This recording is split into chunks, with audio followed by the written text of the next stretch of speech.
Hey there, everybody, and welcome back to Utility Sports. Today, I am again joined by special guest Trayvon Chris Robertson. What it do, YouTube? How's it going, Trayvon? How you doing today? It's going pretty good. I had a pretty bad day to start with the Patriots signing Hunter Henry away, but overall, it's how free agency goes. Yep, you were probably a little sad there about your tight end Hunter Henry leaving the Los Angeles Chargers, but we have more recent news to talk about first before we talk about Hunter Henry and the New England Patriots, and that is the fact that Shaquille Griffin has signed with the Jacksonville Jaguars for 3 years, $44.5 million. And I was actually texting Austin about this right before coming on. He is a Jaguars fan, and he is quoted as saying, first competitive move so far this offseason for the Jacksonville Jaguars. He's not been too happy with how their offseason's gone, but Shaquille Griffin, a very good addition nonetheless for them. They're in Jacksonville. Chargers re-sign Michael Bagley. Okay, so Bagley staying put. What's your thought on Shaquille Griffin to Jacksonville? It's a very good move, obviously. Like we talked yesterday about them having to rebuild their defense, and this is just a step in the right direction. I believe he's 25, and giving him that big massive deal that shores up your cornerback room. And it really gives you that good number one corner. I think they still obviously need some pieces. They can't just go out and just say this is the only it and now you're competitive. You definitely have to get some depth pieces, but this is a great start to a number one cornerback room for sure. Right, yeah. I'm a real big fan of C.J. Henderson. They had drafted him in the first round last year out of Florida. I thought he was a very good addition for sure onto that football team in the draft. And now they come out, grab another top-end cornerback from free agency here. That is Shaquille Griffin. And I'm very, very thankful for the Jacksonville Jaguars that they were able to grab Shaquille Griffin right now, because you're looking at a good 1-2 combination with him and C.J. Henderson. They're starting to build up that team. I think him and Roy Robertson-Harris are two really big additions to that defense in areas that they needed. They needed a cornerback who's going to be very competitive, especially as a cover guy man-to-man, who can complement C.J. Henderson, what they do on that defense. Roy Robertson-Harris, a very good addition onto that defensive line. He's going to eat up blocks. He's going to be a menace up the middle of that defense next to Josh Allen on the edge.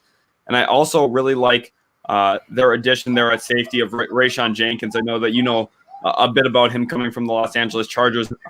What's your thoughts on the Jaguars' improvements on that end of the football? It's really good that they saw a glaring need. They're like, we have to go out and get in secondary help, because I was just talking about their secondary a couple years ago was one of the best in the league with Jalen Ramsey and A.J. Boye, and even Taj Gibson when he was back there making plays. So they really had a glaring need, and they, like I said yesterday, that they had a fire sale last year. And it's very clear that they know that they had to get better. And also, Jakeem's brother, they did not extend the tether, so he's also a free agent now. So you could see a reunion there as well in Jacksonville, maybe, for the two brothers.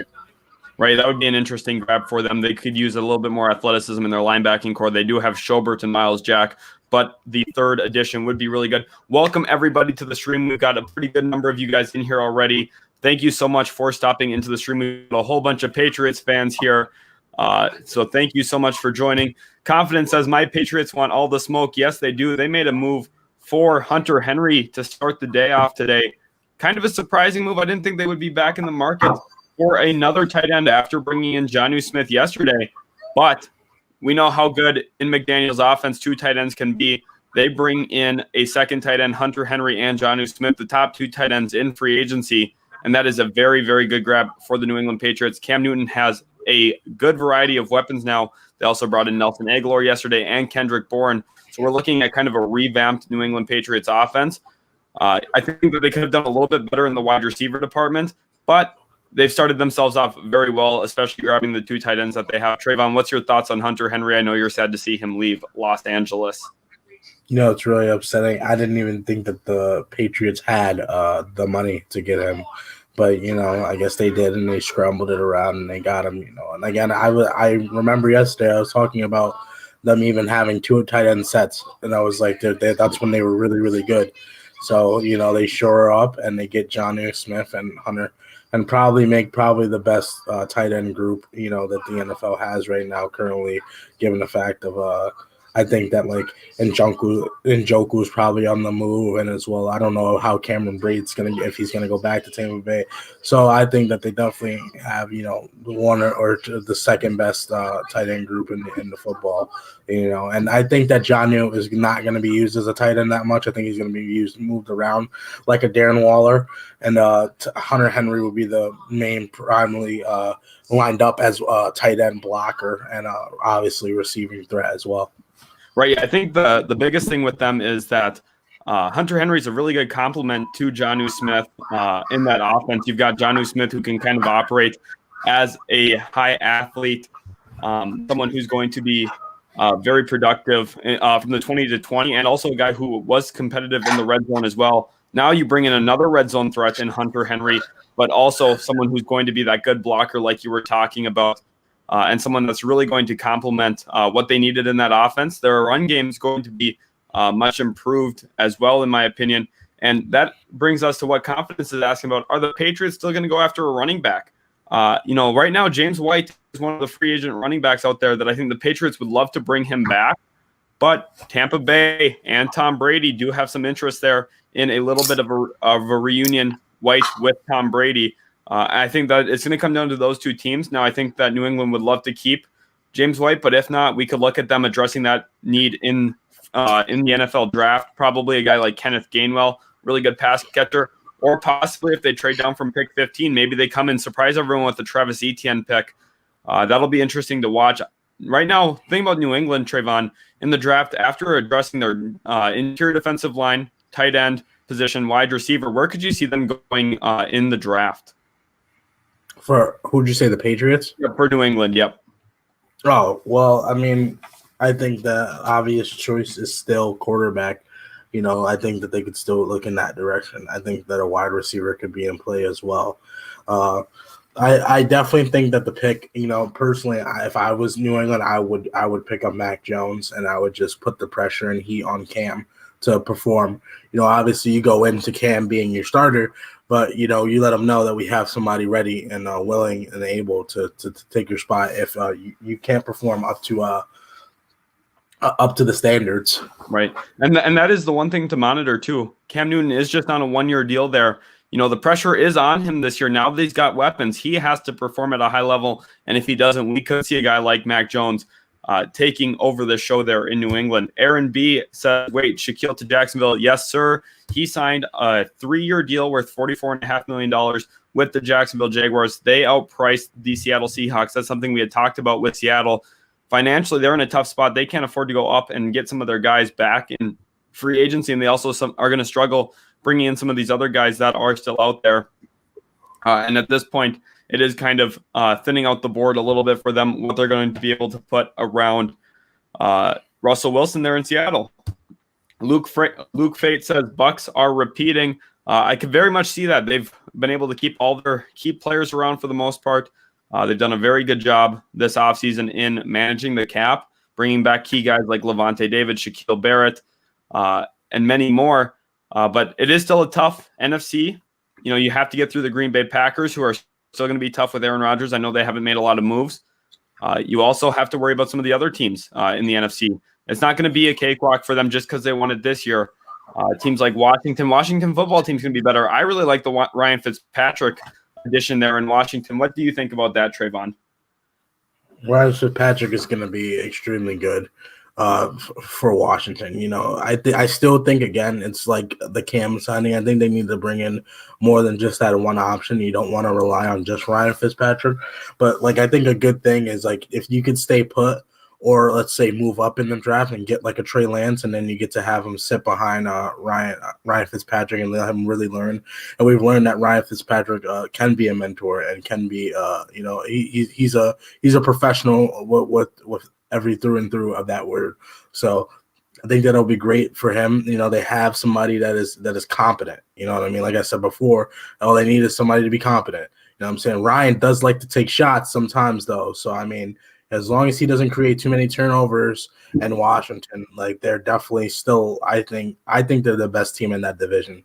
Right. Yeah, I agree. Their front seven is so stout, so stacked. They have some pretty good draft assets this year in terms of what they're going to be able to add through the NFL draft. And also, I think Terry McLaurin should wake up smiling today with Ryan Fitzpatrick as his starting quarterback. Fitzpatrick known to be someone who's not scared to take risks, throw the ball down the field. Terry McLaurin's going to have a career year in terms of what his numbers look like when playing with Ryan Fitzpatrick. Apparently Gronk almost went to the Bills. Yeah, I guess he had listened to that. Does up to say with his quarterback Tom Brady. We know. I don't even know why that's even a story. I think everybody knew that Gronk was a free agent, but Gronk was not a free agent. He wasn't going anywhere. He was either going to be staying back or he came back out of retirement to play with Tom, and that wasn't going to change. If he wasn't gonna stay, he would have just retired, in my opinion. 100%. David Renteria here says, what move should the Cardinals be making? I'm sad seeing them missing these free agents. Yeah, they missed out on Corey Linsley yesterday. They're also there's still quality. Yeah, still quality free agents out there. Two guys that I think would be good fits for the Arizona Cardinals would be Anthony Harris, the free agent safety from the Minnesota Vikings. He's a ball hawk, someone who's very talented when the ball's in the air from that safety position. He's a very good cover guy. I think he would really help improve your secondary. And also staying in the secondary, William Jackson's still out there. He's a 28-year-old cornerback. You can get him on a 3-year deal, probably worth upwards of $35 to $40 million, about $12 to $13 million a year for him. And I think that's right about the right range for him because he's going to come in and be an outside cornerback for you guys. That would maybe alleviate some of the pressure on your management to get one in the draft. But don't worry, if the Arizona Cardinals don't act today, there's still plenty of time in free agency. They also have a pretty good draft position at pick 16, where they're going to be able to maybe trade down, build up some assets, build up this team that way, which is still a really good route for the Arizona Cardinals. Phoenix Nellites asking, Bears today? The Bears have been really quiet. They lost Roy Robertson Harris yesterday. They don't have a ton of cap space, though. That's going to be a team. They don't have a lot to really open up. Look for them to try and make a move for a quarterback, possibly. I think Andy Dalton could be in the cards there. But also, they're another team where if they don't act today, they're going to be aggressive on the trade market, looking for a quarterback, whether that's Russell Wilson, Deshaun Watson, Sam Darnold, or through the NFL draft, maybe trying to move up from pick 22, find their starting quarterback long-term. That is kind of what we are looking like there. Avion Moten, who was here yesterday, had a really good question. Has Golladay got signed yet? No, he has not. Kenny Golladay is still out in free agency. He has not been picked up yet. The wide receiver market has been a little slow. Yesterday, right after I got off the stream, Corey Davis signed with my New York Jets. I was a little disappointed about that. He was not the wide receiver I wanted. I think there's some solid upside there. The Jets also went and signed Carl Lawson, but the wide receiver market outside of Corey Davis has been a little slow. We still have Curtis Samuel out in the market. I think that he should be looked at as the top wide receiver option available. Kenny Golladay also on the market at this point. Trayvon, what other wide receivers are out on the market right now? I know Juju Smith-Schuster is out there as well. There's names such as John Brown, John Ross. Will Fuller as well. Yep, Will Fuller. Will Fuller as well, yep. I'm actually currently going back now and refreshing my cap numbers and as well as who's still left on the board. Wolfpack here is asking, would you say adding another Dalvin to the Vikings was a good move? He's talking about Dalvin Tomlinson, and I'm going to say no, this was not a good move. This was a great move for the Minnesota Vikings. He was a huge need, actually, for this team. I don't know how I didn't put two and two together here. They needed to improve over Shamar Stephen on that defensive line, that defensive front. We know how important it is to Mike Zimmer to control the line of scrimmage, win the run game, especially when teams in your division like the Green Bay Packers just extended Aaron Jones. Now you bring a legit run stopper in. And remember, Michael Pierce is coming back from opting out. Not only are they adding one star D tackle, they're adding two in Dalvin Tomlinson and also Michael Pierce. Expect the Minnesota Vikings to be one of the best teams in the run game defensively this next year. And they're adding Danielle Hunter back to their defensive line, assuming he does stay put this season and they figure out a contract settlement with him. What he wants to do is get paid a little bit more, and he's definitely worth it. So the Vikings are going to have a little bit of work to do with Danielle Hunter, but this team is much better positioned today than they were just 2 days ago before free agency started. I really love the addition of Dalvin Tomlinson. That is a great move for them. Aaron B says, should Arizona aim to land Marlon Mack? And I think Marlon Mack would be a solid acquisition. I think he's going to be a guy who you're able to get on the low for what his kind of situation is. Indianapolis, there's no way that Indianapolis really brings him back. Just looking at what their situation is, they're going to look at the future of Nyheim Hines and Jonathan Taylor being their lead backs. Marlon Mack just doesn't really have a role there anymore. So I think he's going to be a guy that's pretty easily attainable through free agency, and also a guy who used to be a really good runner, got injured, has some limitations, not very good in the pass game, but he could come in, and I think he would be a pretty nice land for the Arizona Cardinals. They'd probably look to still draft someone who is a pass catcher. That could be Kenny Golladay, or not Kenny Golladay, sorry, rather Kenneth Gainwell from Memphis. I think that he really compares well to Antonio Gibson, who we saw light up the league this year for the Washington football team. David Renteria is asking, any Cardinals news? Not quite yet. They've been a little quiet since the J.J. Watt signing, but they're still looking. There's a few different areas that they could look at. Maybe a guy like cornerback Xavier Rhodes from the Indianapolis Colts. He really played himself back into a better contract this offseason, or this past season. And also maybe if they looked at a guy like Richard Sherman, getting a cornerback to come in would make some sense there. Pats fan says the Patriots are still kind of stacked on running back with White, Sony, and Damian Harris. Would Damian Harris start? Well, James White is the free agent right now, actually. So it is possible that he does not come back to the New England Patriots. It sounds like the Buccaneers do have a little bit of interest there. But between Sony Michel and Damian Harris, I do think Damian Harris will start there. Although I think Sony Michel is actually the more talented runner of the football. I think Damian Harris is a little bit more well-balanced as a complete running back. So that's going to be the situation we see there. Probably a little bit of a split in the carries, but Damian Harris will get the majority of the snaps. Let's see. I got a website now that's pretty good for when you want, like I could just look up a specific player. I mean, Perfect. A specific position. Okay, awesome. That is great. Let's see. Confidence says Curtis Samuel is with the Jags. Actually, Curtis Samuel has not signed anywhere. He might be meeting with the Jaguars. I haven't heard that, though. And the Jaguars have already made 2 moves at wide receiver, so that would be surprising to me if he actually does land there in Jacksonville with them signing Shaquille Griffin today. David Spadoni asks, who is better for the Chicago Bears, Russell Wilson or Deshaun Watson? For me, the answer would be Deshaun Watson. He's going to be a little bit cheaper to get than Russell Wilson. He's younger. I think he fits the timeline better. He's still a very mobile quarterback, can throw the ball deep, can throw it on the run. He's one of the top 10 quarterbacks in the NFL. Now, Russell Wilson right now is the better player for sure, but I think Watson fits the timeline a little bit better. What say you on that, Trayvon? If you're asking who's better, then Russ. But if you're asking like who can you get cheaper, then it's going to be Watson. Right. And again, he's a lot younger, so you still have that. I'm not necessarily sold on the Bears having the ability to like they're just a quarterback away. I think that if they got one of those quarterbacks, then yes, you're automatically in the running. But like it's not like if they just go out and get a competent quarterback that they'll be right in the thick of for a hunt for a bowl. Excuse me. Eddie McKenna says, where do you think Golladay is going to go? We had talked yesterday about the New York Giants and also the Washington football team. I still think those are probably the 2 lead candidates, but don't be surprised if a surprise team does slip in here that we haven't heard a lot of rumors about yet. That tends to be how free agency goes, where a team is a little quiet, not making any moves, and then all of a sudden they make a big splash. That's what the New York Jets did yesterday with Corey Davis.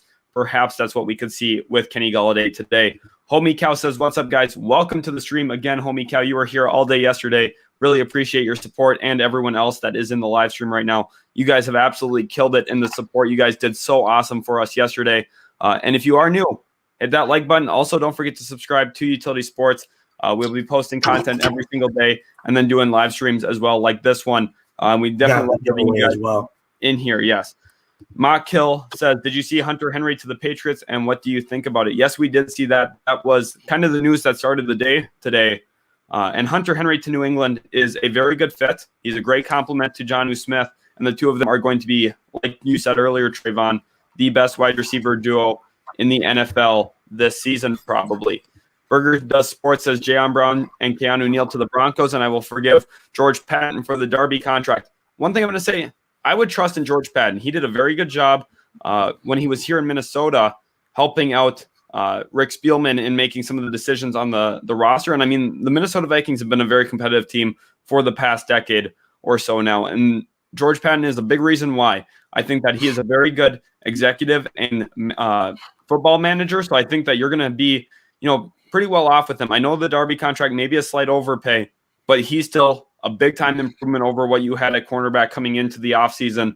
Jayon Brown, Keanu Neal would be fantastic grabs for the Denver Broncos. I know you're looking for a safety next to Justin Simmons, and I think Jayon Brown in the middle would be really good. But if you don't grab Jayon Brown, possibly coming back in the draft, grabbing a guy like Jabril Cox out of LSU would be a really good move as well. I would like that a lot for the Denver Broncos.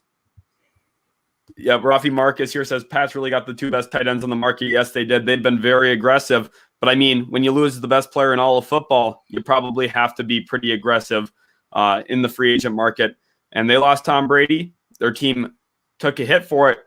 Remember, this isn't a better situation than it was 2 years ago for them when they did have Tom Brady. That's the one thing I want to point out about New England. While they're winning in free agency right now, the Tampa Bay Buccaneers are coming off winning a Super Bowl. There's a big difference between those two things. Shay Wagahoft asks, Seahawks today, and the Seahawks did just lose out on Shaquille Griffin, so look for them to try and come back in a way that's going to be able to build up their secondary, figure out a cornerback situation that's going to work for them, and really, come back and try and build this thing around Russell Wilson. They don't really have a lot of time to mess around with it and lose it. When you have a franchise quarterback like Russell Wilson there, you need to put the best team around him at all times. Otherwise, you risk losing him. That is never a good situation. Richard Motley says, I subbed, liked, subscribed, y'all are doing good, and your interaction with people watching is priceless. I'm glad that you're enjoying the stream, Richard Motley. We really appreciate that. Thank you.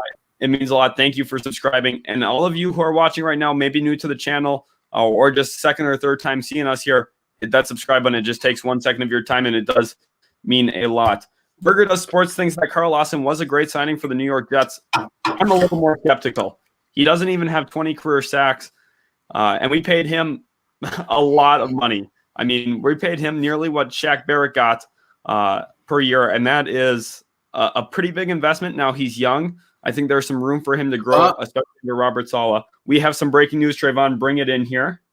Maybe, I don't know if this is true, but it's going around that the 49ers have a 4-year, $80 million deal on the table for Trent Williams. We're just waiting for him to respond. 4 years, $80 million. I think those were the exact numbers I used yesterday talking about the Indianapolis Colts. 4 years, $80 million. I said that I would sign him to that in a heartbeat, and it sounds like the San Francisco 49ers are willing to make that same kind of move. They realize how important he is to their success running the football moving forward. Martina Davies, who is a constant to our channel, great subscriber, comments on a lot of our videos, asks, will the Dolphins make any moves today to help Tua Tagovailoa? And they definitely should. I think that they still are in a pretty good position with what's out on the board. Some guys that I think would really fit long-term with them, Juju Smith-Schuster or Curtis Samuel. I think those two guys have a decent amount of cap. Yeah, they've been very patient in free agency. Some of these teams are kind of taking themselves out of the price range of guys like Juju Smith-Schuster. Now they are in a situation where they are going to be some of the lead candidates for some of these wide receiver targets. Personally, I would love Curtis Samuel there a lot. I think that they could use a gadget guy who's really good after the catch, can get a lot of yards after the catch, break tackles, very agile player. I think he would be the best fit there for the Miami Dolphins. Deadly Content wants to talk about Seattle here and asks, what do you think of a Leonard Fournette replacement of Chris Carson in Seattle? I think that's a very good way to save some money against the cap. Trayvon, what do you think about that one? Yeah, that's literally what I said yesterday. I said that's the exact fit, that the exact place he should go is Seattle, and Seattle should target him. So, I saw earlier yesterday, that there was some ramblings about that. So, they're interested in bringing him in for sure, and I would be shocked if we don't hear anything by the end of today as far as Fournette to Seattle goes. Definitely. Jackson Autry here says the Bills should try to get Leonard Fournette with their leftover $9 million. I actually think this would be a terrible fit. In my estimation, not because Leonard Fournette's not a good player and not because the Bills need to add a running back, but the Bills are so heavy out of the gun. That's what Brian Dable likes to do. Josh Allen out of the gun more often than not there in Buffalo. Leonard Fournette's not a good runner of the football out of the gun. there in Tampa Bay. We saw him a lot of the time functioning out of the single back or I form. And I think there in Buffalo, the fit just isn't quite right. Look for Buffalo to improve their run game through the NFL draft, whether it's a guy like Travis Etienne, who played out of the gun a ton at Clemson next to Trevor Lawrence, or a guy like Kenneth Gainwell, who's a very versatile player, could play running back, couldn't play wide receiver. I think he would be a very good solution for them as well there in Buffalo. I think an underrated guy for Buffalo that nobody was talking about that they tried to get mid-season is Le'Veon. Having Le'Veon Bell come out of the backfield for Josh Allen would be phenomenal as well. Right. And that's exactly right, because he comes from that Pittsburgh offense. When he was really successful, they were out of the gun all the time as well there in Pittsburgh. He is a very good runner out of the gun, out of a guy who can get that handoff beside the quarterback instead of coming out of the single back, building up momentum as he runs through the line of scrimmage. I think Le'Veon Bell is a great fit actually for Buffalo, and I think that should be the way that they look if they do go for one in free agency. Eddie McKenna here says, what moves do you see Washington making? Well, they're going to be all in on a wide receiver, whether that's Kenny Golladay, maybe Juju Smith-Schuster. I think Golladay is the best fit for them next to Terry McLaurin. What do you think, Trayvon, about Washington? Any other moves that you could see them making as well? So I just got a new news. CJ Godwin is signing a 2-year deal worth $3.5 million with the Cowboys. So that's a cornerback off the board. Okay, cornerback off the board. To answer your question, I definitely see them making some type of moves. Let me just look at their cap situation at the beginning of the day, because I think that's obviously super important. They had about $37 million at the beginning of the day. I'm not sure if that's quite factoring in Ryan Fitzpatrick, but even if it is, Fitzpatrick's only making $10 million. So even if you have $27 million, you have more than enough to go out and get Kenny Golladay, which is what we were saying yesterday, or going and get a Juju, just somebody to pair up and have that to put the pressure off of Terry a little bit more. I think that would be in their best interest. Especially now with Fitzpatrick there too. He's known as a gunslinger, someone who's going to take risks. I think that Kenny Golladay would be a great fit there in Washington, giving him a big target, someone to throw the ball to down the field. And I'm just going to remind each and every one of you guys, welcome to the stream. Thank you guys so much for stopping in today. Hit that subscribe button if you are new to Utility Sports. You guys killed it yesterday, and I would love to see you guys continue killing it today. We got a dono. We have a dono. Okay, I will get to that in 1 second. Mike Rawson here says, did the Bengals add anyone today? Not today so far. They've been a little quiet, but they made a big splash last night, brought in Trey Hendrickson, the edge, from the New Orleans Saints. They gave him a 4-year, $60 million deal. Big-time signing, big-time money for the Cincinnati Bengals there to give to an edge. And he's a very good edge. Played very well last year for New Orleans. I was a little hesitant on giving him that kind of money, but that's kind of where the market is for edge rushers. Trayvon, what do you think about Trey Hendrickson to the Cincinnati Bengals? Well, it was very clear that they were needing to go after an edge after losing Carl Lawson, and this was their ideal, I guess, remedy to that. I think it was solid, but again, you're always going to have to overpay for edges. That's always for a pass rush. That's one of the super important positions in football, and I think that they got a solid player at least. Definitely. And Devin Brown, that leads us right into your question here with the donation. Again, thank you so much for the dono. What do you think about the Raiders signing Yannick Ngakoue? And this is one of those rare examples where I don't think they overpaid for an edge in free agency. They got him for just about $13 million a year, I believe, on a 2-year, $26 million deal. And they really capitalized on him having kind of a down year this past year with Minnesota Vikings and Baltimore Ravens. He's kind of struggled against the run this year, but played really well as a pass rush option. And I think the Las Vegas Raiders really badly needed that. They generally rank towards the bottom of the league in terms of sacks and pressures under this John Gruden regime. They needed someone who's going to come in, be a force in the pass game, and Yannick Ngakoue is exactly that. I think that he is a phenomenal signing for the Las Vegas Raiders. I don't think that they could have done any better themselves. What's more likely here? Shoot the messenger. Untendered RFA Shaquille Griffin follows Shaquille to the Jags, or they separate. I think it is actually more likely that they do coincide there again in Jacksonville. I think Jacksonville is probably looking for a third linebacker into that system. And also now at this point, you're looking at not really a big market for Shaquille Griffin this offseason is my guess. Big Dog wants to know what are our thoughts on the Panthers' moves recently. Carolina has done a phenomenal job, in my opinion. They focused the offensive line. They went out and got tackle Cameron Irving. They also went out and got offensive lineman Pat Elflein, two of their bigger moves this offseason. And I know that those are guys who, maybe aren't the biggest names, maybe aren't the biggest time playmakers, but it shows that they're committed to building up that offensive front around whoever the franchise quarterback is going to be, whether that's Justin Fields, Trey Lance, Zach Wilson, maybe a big-time splash like Deshaun Watson. They are ready to protect their next-to-be franchise quarterback, and they're really prioritizing that, and I'm glad to see that. It also is going to help out Christian McCaffrey a lot in the run game, especially Pat Elflein. He's a very mobile guard. He's going to be a guy who can get out, pull, get out, set some blocks on screens as well. I think he's going to be a very good asset for Carolina in the future. And they all tagged Taylor Moton. So they've been really putting an emphasis on their offensive line, which is exactly what they need to do this offseason.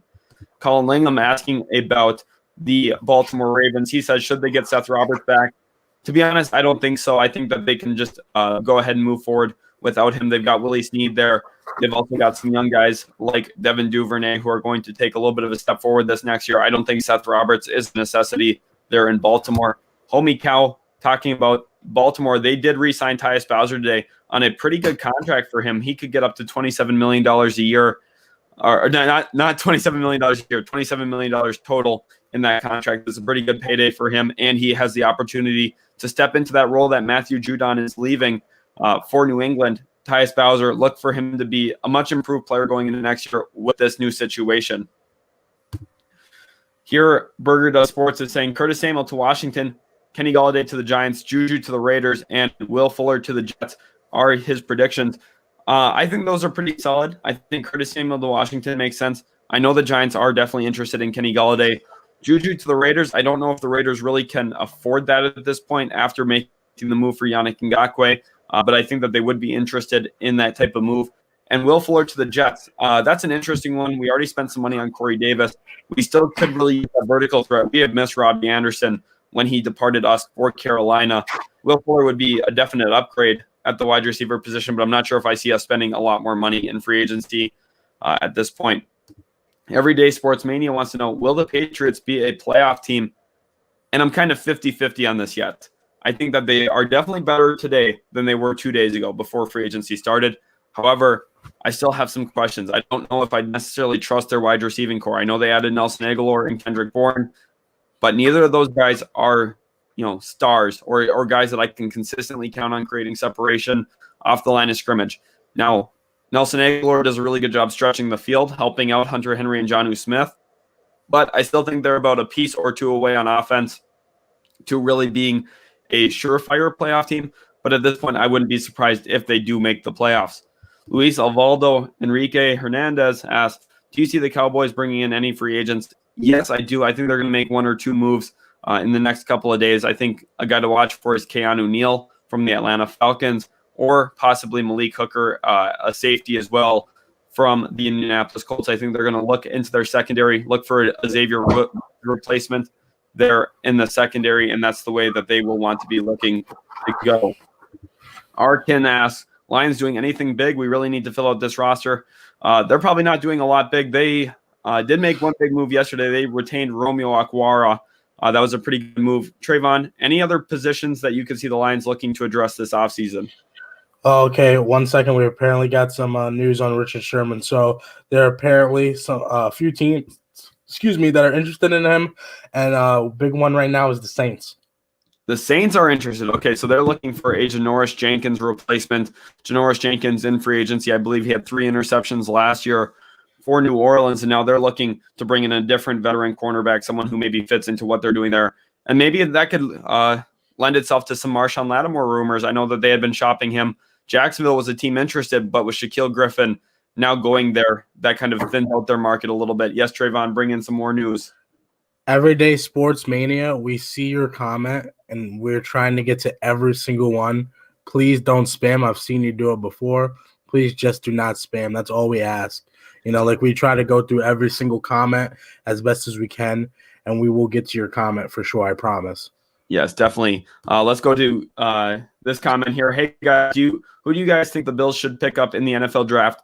I think round one, they should look at cornerback, maybe a guy like Asante Samuel Jr., possibly Kelvin Johnson, or Kelvin Joseph, rather, sorry, out of Kentucky, or possibly at the running back position. I think Travis Etienne would be a really great fit there in Buffalo in Brian Dable's offensive system. David Figley says the Miami Dolphins are being awfully quiet. Why? They're just being patient. There's not a real need for them to rush into anything. Part of it is they have so many assets in the draft. Remember, this team doesn't have to make as many moves as some of these other teams out in free agency. They have the most draft capital besides the Jacksonville Jaguars, and they're going to use those picks very well come draft day. Yes, Trayvon, bring in some more news here. Apparently, there's some news with the Bills. I know there was somebody just asking about the Bills. Apparently, that they are interested in Star Letule, who opted out last season, but apparently wants to come back. So apparently the Bills have some interest in him. So we'll definitely be monitoring to see how far that goes. Okay, so Star Letule possibly back to Buffalo, and the Vikings just made a move at D tackle themselves. They are cutting defensive tackle Shamar Steph, and I had talked about how they needed to improve over him. Delvin Tomlinson was that guy they brought in to improve there. Very good move for them. Now they save some money, save almost $4 million by cutting Shamar Stephen. Adam Talk Sports says, will the Dolphins sign anyone else? I think that they will. Look for them to maybe look at a guy like John Ross. They could really use some speed in their offense. He's a cheap wide receiver option. He's going to be a very good choice for Miami if they do decide to go in that direction. Michael Salazar is asking, should the Dolphins re-sign their center or send another one? I think that they'll ultimately opt to keep Ted Karras there as their starting center in Miami, at least for one more year, and maybe look for them to address center in the draft. This is a pretty strong center draft class. There's guys like Trey Smith, Landon Dickerson, and a few others as well that could come in and be the Miami Dolphins starting center going into next season. Antonio Mancini says, will the Jets sign a running back? I ultimately don't really think so. I think that they're going to go into the NFL draft with plans to draft one there, add another runner to the mix of Ty Johnson and LaMichael Pirine. Those two guys aren't going to get it done, and I would be very surprised if Joe Douglas goes into next season with those two being the top of the depth chart. But you never know. Maybe they feel very confident about LaMichael Pirine, who they drafted last year, and Ty Johnson, who they brought in from Detroit. Monster is asking Jadeveon Clowney to the Raiders. I don't really see that as much now, especially with them bringing in Yannick Ngakoue. I think the Raiders need to focus a little bit of money into their offensive line. I think Kyle Long is going to be a Raider at the end of free agency here. He would be a great signing as well, former All-Pro, former Pro Bowl offensive guard. He would be a great addition. And remember, his father, Howie Long, spent a good majority of his career there in Oakland with the Raiders. Now, we could see his son Kyle Long playing with the Las Vegas Raiders. Everyday Sports Mania says, will the Patriots sign anyone else, or are they done? I think that they're probably closer to being done. They'll make a few small moves now, trying to kind of tweak their roster. Maybe a guy like James White, his return to New England makes some sense, or possibly looking at a replacement running back for him. Le'Veon Bell, I think that does make some sense as well there. We've been talking about Le'Veon Bell a little bit here in today's live stream. I think that he would be a pretty good option for them as well. And thank you guys, everyone, for being in the stream here. You guys are posting great comments, asking some great questions. We really appreciate that. Make sure to hit that like button on this live stream right now. Also, keep asking these great questions. And also, don't forget to hit that subscribe button if you are new to Utility Sports. Avion Moten asks, or says, Terry and Curtis Samuel were roommates in Ohio State. That is true. I didn't really consider that. That would be a very good pairing there once again in Washington. We'll see if Terry McLaurin is doing a little bit of recruiting to the Washington football team. Colin Swiper says the Chargers need a cornerback and tight end ASAP. Trayvon, this is one that you'll know a little bit about here. They brought back Michael Davis yesterday. Do you think that there's still a big need at cornerback there? And what do you think about the tight end situation? Obviously, I think that we need a tight end more so than we need a cornerback right now. I think that our approach to the draft is going to be the same. I think that we'll 9 times out of 10 take a offensive tackle in the draft, whether that be Elijah Tucker, Samuel Cosme, Christian Darrisaw, whoever that may be at 13, and then come back in round 2, and hopefully a guy like Asante Samuel Jr. falls out of the first round and falls right into our lap. But tight end, I think that there's still some underrated people out there. I don't want him, but there's still Jared Cook. There's still there is still Michael Pruitt. There's a couple Jordan Reed. there's still some options there at tight end that I think can be very good and very cheap. I want Mike. I want Miko. If you ask anybody available, that's who I want. Yeah, I think Miko Pruitt would be a very good addition. And maybe, the Chargers, last year they were aggressive moving up to get Kenneth Murray in the back into the first round. Maybe this year they're planning on being aggressive, trying to find a way to land Kyle Pitts. There's also guys like Pat Freiermuth out of Penn State this year, Brevin Jordan, a Miami kid who's very athletic as well in the draft. If the Chargers don't come away with one of these tight ends in free agency, I'd be a little surprised, but there's other ways to fill that position as well. There's a guy named Tommy Tremble as well. Yeah, out of Notre Dame. Tommy Tremble is a very good tight end option as well. I like him as well. I think the Patriots the Chargers rather have a lot of options at the tight end position. Edgar V's here asking about the Las Vegas Raiders. What would be a good backup running back option for the Raiders since they lost Devontae Booker yesterday to the New York Giants? I think that a really good backup option for them could be a guy like Le'Veon Bell, who kind of gives them a little bit something different than what Josh Jacobs is. Trayvon, what other running backs are you seeing on the market that could be good options as a backup option behind Josh Jacobs? There's somebody. There's Tevin. Excuse me. Oh shit. Excuse me. Tevin Coleman is on the market. He can be pretty solid as well. Leonard Fournette is kind of the same as a Josh Jacobs, so I think you want to change your pace back if you're going to bring. Jared McKinnon could be solid. Chris Thompson could provide some receiving options as well. Amir Abdullah, there's definitely a few players here as well, and I think that a lot of what's crazy is that we haven't even thought about. We're still waiting. I haven't heard anything on James Conner, who's a big name. Obviously, he's very injury prone. We know that, but he's still a big name running back for sure. But there are definitely still some backup running back options, and they could probably look to the draft as well. Definitely. I talked about this yesterday. I don't pay running backs. Like if I was the GM, that's how I would construct my roster. I would not pay a running back because I pretty much can get somebody else through the draft who can almost do the exact same thing if I put the weapons around him and the personnel around him to succeed. Right, definitely. Leonard Watkins here is saying, Pat sign everybody, Pats be broke soon. Yeah, no kidding. Bill Belichick spent his whole stimulus check on free agency and then also had to drive a Brinks truck into work today, I'm sure. They're in New England, but well worth it. He got a lot of good talent there in New England. Some of them slight overpays, but that's what you have to do in free agency. They are better today than any other team. Shoot the Messenger saying, who's the biggest loser in free agency so far? He thinks that could be the Baltimore Ravens. I actually don't think so. The Baltimore Ravens, they go through a cycle of this. They lose their guys pretty often in free agency. Matthew Judon, a good player. He'll be good in New England. But the Baltimore Ravens really aren't going to miss him. Tyus Bowser is going to step into that role. They're also going to address that need now in the NFL draft. They are actually really solid. They also brought in Kevin Zietler at guard. I think the Ravens had a pretty solid offseason, actually, given the circumstances of what their cap situation looks like. A team that is a big loser to me, the Houston Texans, they're not really putting a lot around Deshaun Watson, and they're going to lose him because of an offseason like this. Also, I think the Jacksonville Jaguars, you have to look at them. I think they've done very well on the defensive side of the ball.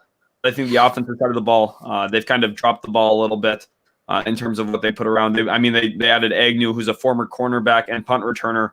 They added him to be a wide receiver for them.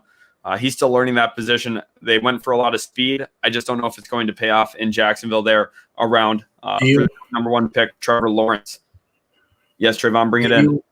Do you want to go down again, like start at the bottom and then go back? Because I think we're so far.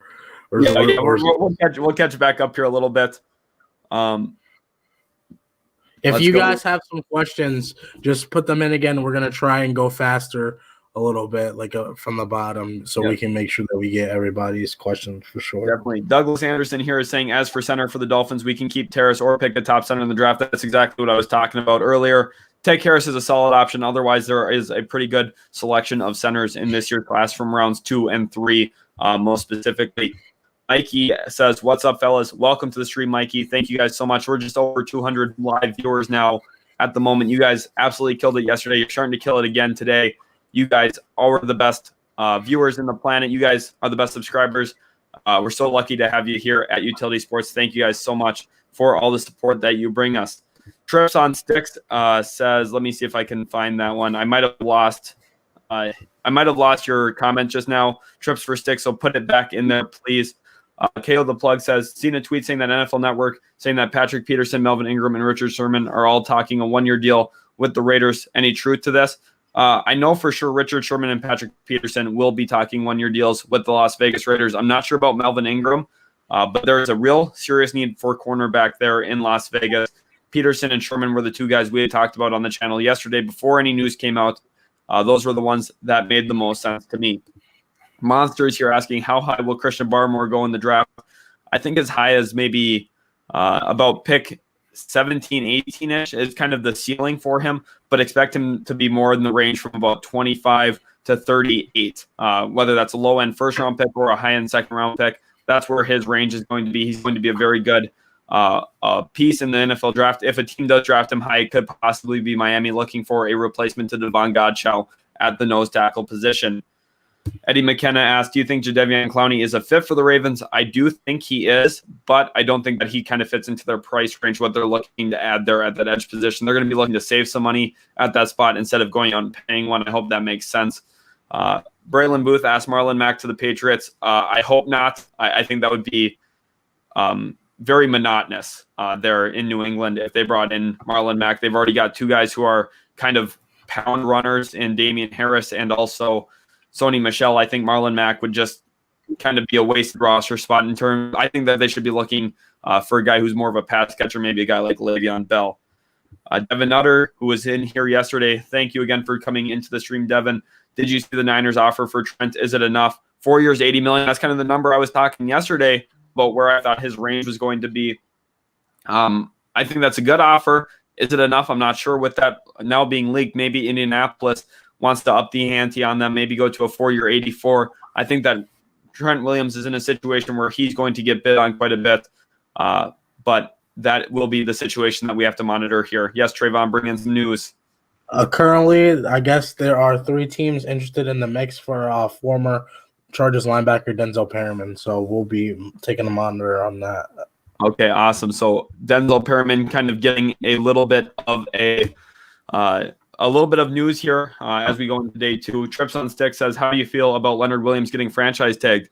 And I think the Giants were in a tough situation. They couldn't really afford to go into a long-term negotiation with him yet. I think that they want to see him there for another year before they really commit to him. And I think that a franchise tag was the best situation for both sides. Leonard Williams gets another shot to maybe go into free agency next year, and the New York Giants get one more year of quality play from Leonard Williams. He's a former Jet. I think he's a very good edge in the NFL. I just don't know if he's necessarily worth a long-term contract, and I think that's kind of where the New York Giants are with it as well. Felix Rodriguez asked about former New Orleans Saint Quan Alexander, where I think he could be possibly going. Trayvon, is there any teams that jump out to you as a Quan Alexander destination coming off of his injury? There's a couple. Like I mentioned yesterday, I think that the Chargers should be definitely interested for sure, given the fact that he's a very versatile coverage linebacker. Can play like maybe go man zone as well and defend against the run because he's pretty athletic. Excuse me. But you look at a team such as, I just want to make sure the cap, the Jags may be a fit. I think that I believe that they have enough linebackers, though. They have like Joe as well. They might be interested. Think about a team like Washington, because I believe that they're losing Reuben Foster. Reuben Foster is in free agency as well. He could look to pretty much fill that role. There's a couple teams that, like, if you're looking for an athletic linebacker, I know he's had a lot of injury issues, but I think he's definitely the top of the chain personally for me. Yeah, remember 3 years ago, Quan Alexander got that massive contract from the San Francisco 49ers. Didn't quite live up to it, but injuries kind of derailed some of that. He's going to be a valuable addition for a low-end market price. Omi Cow here says, breaking the Bengals signed Chidobe Awuzie. He said he saw it on Twitter, but it's not a trusted source. This is actually the truth. He is a Cincinnati Bengal. That news broke about 2 hours ago, actually. And I think Chidobe Awuzie is a pretty good low-end grab for them. They needed to find a cornerback replacement for Mackenzie Alexander in free agency, and they did it here with Chidobe Awuzie. This is another Cowboys loss in free agency, but I think he's a good land there in Cincinnati. Austin Red Sox says, do the Patriots go for the Alabama quarterback in round 1? That is Mac Jones he is talking about. And we had actually talked about that a little bit earlier in the stream. We think that is a real possibility there at pick 15 if he's not off the board already, that the New England Patriots would be aggressive looking for their long-term quarterback option to replace Cam Newton ultimately. Edgar V's asking here, do you guys still think Nelly will have a productive season with Cam like he did with Carr? Who is Nelly? Who is that, Trayvon? Do you know? I'm not sure who Nelly is. He's talking about a Raider who went to Nelson Aguilar is who he's talking. Okay, that makes sense. I think Nelson Aguilar is not going to have nearly as productive of a year as he did with the Raiders just recently. But I think that he's still a good addition. He stretches the field for them. He's a little bit of a deep threat, and that's more important necessarily than the actual yards he accrues throughout the season. Just having someone who's going to stretch the field, pull those safeties off your tight ends a little bit, I think that's going to be very valuable for the New England Patriots. Let's see here. Wileen says, why are the Colts not active in free agency so far since they have so much money to spend? Yeah, they have just over $40 million or so in free agency after acquiring Carson Wentz this offseason. And they're not active because they're going to wait a little bit. They're going to wait for the dust to kind of settle on some of these guys. They're not the team that's going to be too aggressive and possibly overpay a player in free agency. They are going to be smart and wait it out a little bit. Yeah, Trayvon. So we got some news. The Jaguars are going to sign Taysom Alua to a 6-year. Yeah. Okay. Yeah, to a 6-year. To a 2-year, $6 million deal. I actually like that, and that brings us right into Kamel Gomez's question. What do you guys think about the Jaguars' moves so far? I've loved their defensive moves. They've gotten a lot better on the defensive side of the ball. Shaquille Griffin, who they signed today. Also yesterday, Roy Robertson Harris. Now Tyson Alualu, another defensive lineman. And safety Rayshon Jenkins from the Chargers are all great acquisitions, great additions onto that defense. They badly needed to improve in their secondary and on their defensive front. They are doing both of those things now, and that plays to the strength of what they already had on that defense at that linebacker position. Joe Schobert, very good defensive linebacker, can play in the pass game. Also a solid on-ball linebacker. And then Miles Jack, one of the best off-ball linebackers in football. Struggles a little bit when he's asked to play on ball, but when he's off ball, he is a star. And I think that the Jaguars are doing well on that end of the field. But offensively, I think that they're a little bit of a struggle bus right now. They've made some bad moves there, in my opinion. What are you laughing at there, Trayvon? David goes, is he chewing on his hoodie because he's thinking? Or just like, I did not know that.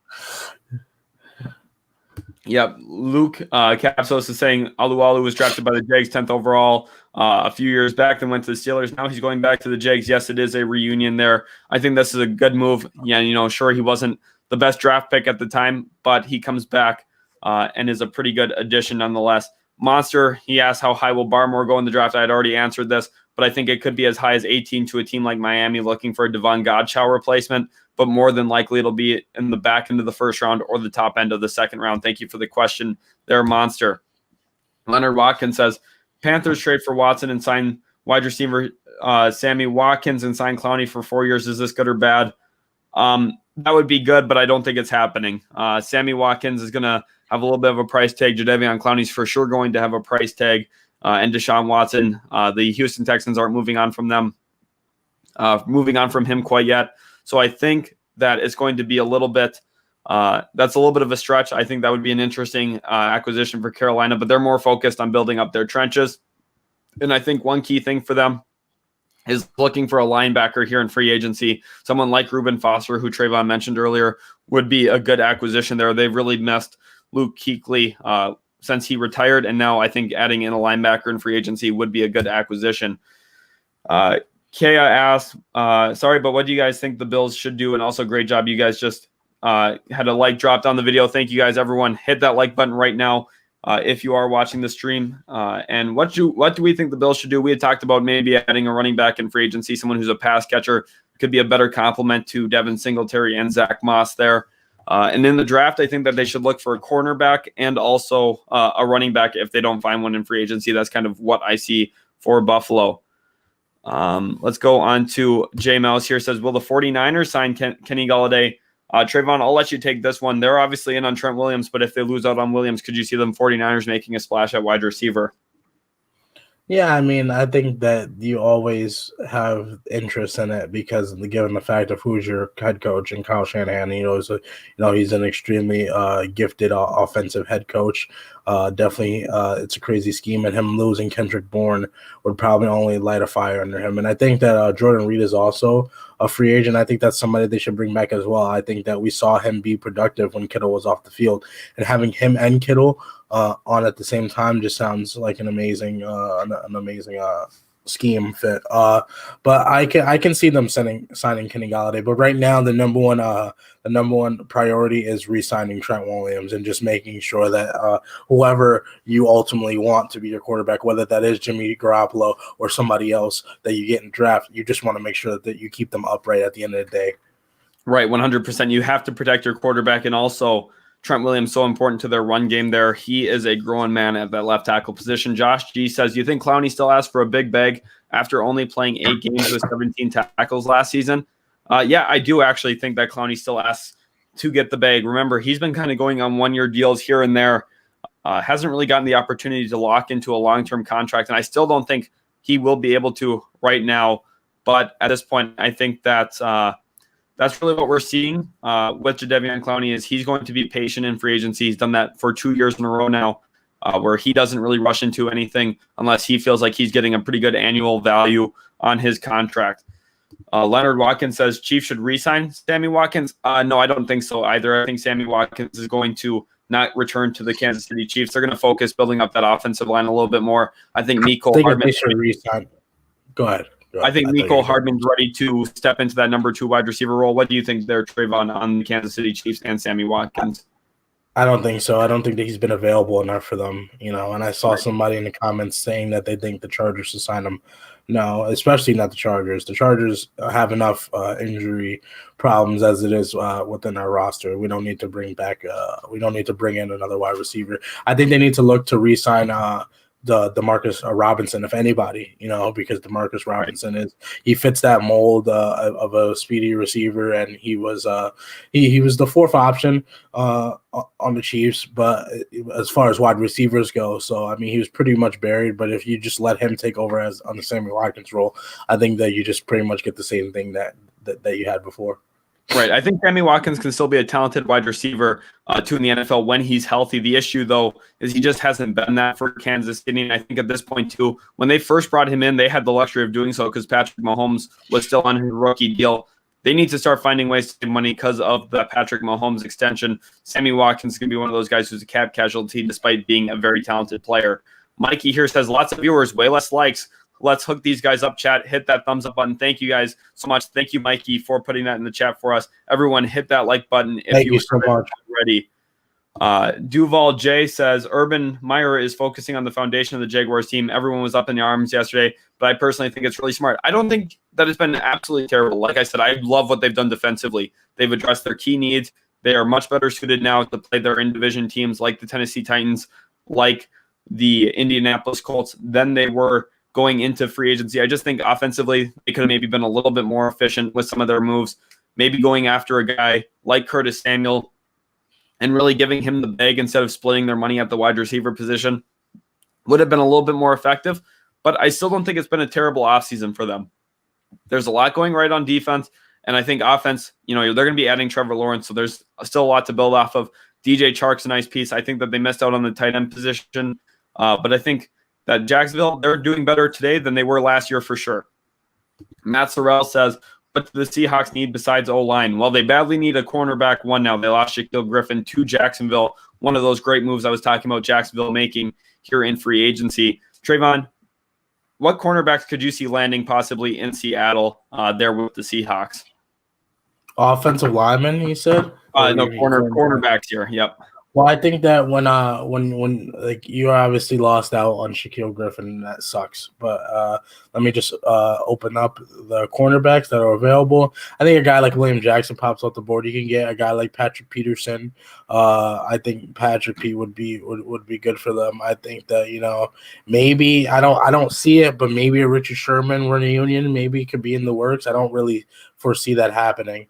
But there's a couple guys. The cornerback market is still out there for sure. There's Janoris Jenkins, who I personally wouldn't, but he's an option. AJ Bouye, who is he's 30. You know what I mean? So it's you're gonna get older. There's people like Brandon Poole as well out there, former New York Jet. There are the cornerback group right now is still pretty good, and we haven't seen besides Griffin anybody big get off the board. So Patrick Peterson, I think, is the biggest name on the board now for the cornerback room. So we're just waiting to see what happens there. For Seattle as well, one guy I would really love on a buy low move at this point would be Kevin King, the cornerback from the Green Bay Packers. I know he got torched by the Tampa Bay Buccaneers in that NFC Conference Championship game, but he was playing through injury. There was questions he might not even play that day, and then he ended up getting cleared, got torched. But when he's healthy, he's a little bit better than what he put on that game. He's 25 years old. He's a young free agent. He could be a nice buy low move for Seattle to give themselves a little bit of flexibility for the next year or two at that cornerback position. David Valentine says, who is the best wide receiver option for the Washington football team and why? And I think we're both going to say that's Kenny Golladay there. The other one would be Curtis Samuel, but I think Galladay's a better complement into that offense for Terry McLaurin, especially now with Ryan Fitzpatrick likely being the starting quarterback next season. It gives you a big body threat down the field, someone you can throw the ball up to, also a legit red zone threat. It's going to help Washington kind of balance out their team a little bit more. And he's just a big body guy. I know that Duran here, a Detroit Lions fan, would hate to see Kenny Golladay leave, but that seems like that's the direction we are heading. He says he would love to see the Lions get Trey Boston or Malik Hooker. Yeah, I think Malik Hooker is one of the most underrated free agents in this offseason, just because when he plays, he's an excellent ball hawk. He's very talented when the ball's in the air. He's got great ball skills at that safety position, and I think that he would be an excellent grab there for the Detroit Lions. Let's keep going on here down to this here. Patriot USA is saying that the Miami Dolphins should trade Mike Gesicki. I don't think so. I think Mike Gesicki is a very good tight end option for them. George Boye here says, quick prediction, and not even hating or sending bad luck his way, but Brady gets hurt this season. Tampa isn't going to go 17-0. Yeah, they're not going to go 17-0. I mean, I'm going to say it right now. I don't think any team's going to go 17-0, not even the Kansas City Chiefs. It just doesn't happen, really. That's what makes the greatness when it does happen so magnificent. The Patriots, or the Buccaneers rather, are not going to go 17-0. I hope Brady doesn't get hurt. Knock on wood here for that. That he doesn't get hurt. We shouldn't hope for any player to get hurt, no matter how much you dislike the team or whatever. That's just not very kind or humane to hope that some other person gets hurt playing football, especially when it's for our entertainment. We got to be pretty lucky that we live in a society and an environment where we get to watch other people play a sport for fun. They get to play a sport and get paid doing it. It's a pretty awesome situation. So please don't hope for Tom Brady to get hurt. I know that you're not saying that you want him to, but I'm just saying that for all the viewers out there, that we don't want him to get hurt. King Short says, Finn's quietly packaging deal for Deshaun Watson. That could be something we see as well here. They're not making a lot of moves. They're kind of keeping their cap space flexible and open. It would require Tua Tagovailoa and a bunch of picks going out the door, but Deshaun Watson in Miami does make a lot of sense. They're a team that's really ready to win right now, and for the long term, they have the assets to do it. Trayvon, what do you think about a Deshaun Watson trade to Miami? I think that, that's a good way to look at it as far as them not really doing anything. Maybe that they do know something that we don't. Maybe that is what's in their foreseeable future. That's what they'd like to do. We don't really know, obviously, where he's going. I think that it's better to make moves for him to come, whether it is not to make moves for him to come. And I think that's why we suggested the Panthers could be a landing spot, because they seem to be making moves for whoever the quarterback is. And at the end of the day, if that's Deshaun Watson, then it's great. If it's Teddy Bridgewater, then it's good too. Or if it's a rookie that they bring in. Right. Yeah. Carolina has been very aggressive trying to build up their offensive line. Miami doing it kind of the exact opposite way, being patient, being quiet.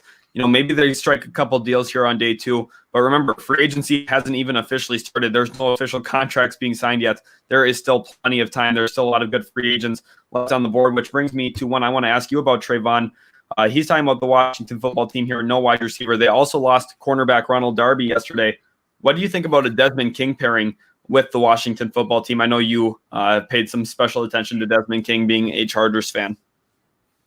Yeah, I think that Desmond King could fit anywhere pretty much. I think that he's somebody that's extremely versatile. I think that he can play slot corner, he can play safety if you need him to. And being the fact that they just lost Ronald Darby, maybe getting somebody back there that could be a little more versatile and take the reins. He's also a very good tackler at the quarterback position, one of the better tacklers in the league for sure. So I mean, I could definitely see it. He seems to be disappointed that there's no wide receiver. That don't really feel bad though. Like no wide receiver has signed other than like Corey Davis that is of huge name. So we're still waiting on to see what's going to happen. As far as like wide receiver prediction, my prediction low key today is that Juju will probably be a Charger. I don't know why. I could definitely see that happening for sure, given the fact of LA just fits his brand. And I think that we'll look to add more weapons, given the fact that we lost Hunter Henry. Maybe that's the direction that we're going. Maybe it's not. But I could definitely see that for sure. But I think that Kenny Galladay to Washington is the number one spot for Kenny Galladay right now, especially given the fact that they just signed Ryan Fitzpatrick in free agency. One thing I'm going to say about Juju Smith-Schuster real quick, for his own career, I hope he goes to a place where there's a better wide receiver than him. Think about his first year, his rookie year in the NFL when he had 1,400 yards. I think he's a 1B type of receiver. He's very good, very talented route runner, good after the catch. But I think that when he's matched up and is the sole guy, I think teams focusing on him has been really bad for his production. When he had Antonio Brown next to him, he was a total beast. Obviously, the AB thing didn't end up working out very well between the two of them. And also there was a lot of drama there in Pittsburgh. But I think that if he goes to a team like the Chargers where Keenan Allen is the guy, he's one of the best wide receivers in football, doesn't get talked about enough, especially with what his route running is. I think we could really see Juju Smith-Schuster shine in that 1B type of role yet again. Realist says, how are the Pats cheating the cap? The NFL gives these guys everything. Well, they're actually not cheating the cap. This is what happens when you have a quarterback who signed a base salary of $5 million. All these other teams, think about the Minnesota Vikings. They still had some cap space to sign a big-name free agent, Dalvin Tomlinson, and they're paying their quarterback about 6 times what the New England Patriots are paying their quarterback. This is how the salary cap works. Paying only $5 million for a starting quarterback on base salary is going to open up a lot of avenues for you to make a lot of different moves. They also restructured some other contracts that they needed to that have opened up long-term cap flexibility for the New England Patriots. They've done a great job doing that this offseason. The NFL hasn't helped them at all. They've helped themselves, and they've been very productive in doing that. Ian De Silva says, what's up, guys? Day 2 with you guys, and I'm hooked. What affordable D tackles and cornerbacks are still in the market? Well, thank you again, Ian De Silva, for stopping in again today. You had some really kind words yesterday in our stream. We really appreciate you being here. Affordable D tackles and cornerbacks that are still on the market. The cornerbacks we had talked about a little bit earlier, maybe a guy like Troy Hill from the Los Angeles Rams, Kevin King we had just mentioned, Xavier Rhodes, I think he's a very good short-term contract option for an NFL team. Patrick Peterson's still out there. He'll be a one-year guy as well, more than likely. Chidobe Awuzie got picked up. He was a nice option for the Cincinnati Bengals. Mackenzie Alexander also out there. Trayvon, what are you seeing at the D tackle spot in addition to what I just named at corner?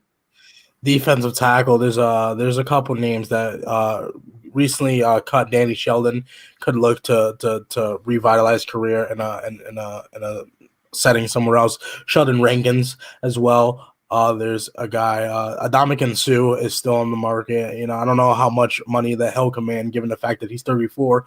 Jarrell Casey is a pretty solid name as well. There's names like Jonathan Hankins, who was a big time run stuffer at the defensive tackle position. So there's definitely still some guys here that can make a difference as well.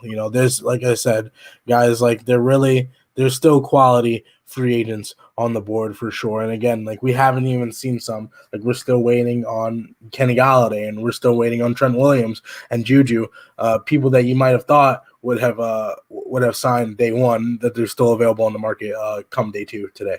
Yep, definitely. There is still a lot of options out there in free agency, a lot of good players to be had. That's why you guys need to hit that notification bell. We'll be covering so much of NFL free agency as we continue to move forward throughout this offseason period. Raul Castro asks, have the Cowboys signed anybody? Not yet, really. They've been a little quiet. They don't have a lot of money to work with. When they do ultimately make a move, it's going to be some of these low-end deals, trying to figure out low-end starters on their offense or on their on their defense more than likely. Probably in the secondary is going to be the focus, possibly at the D tackle position as well.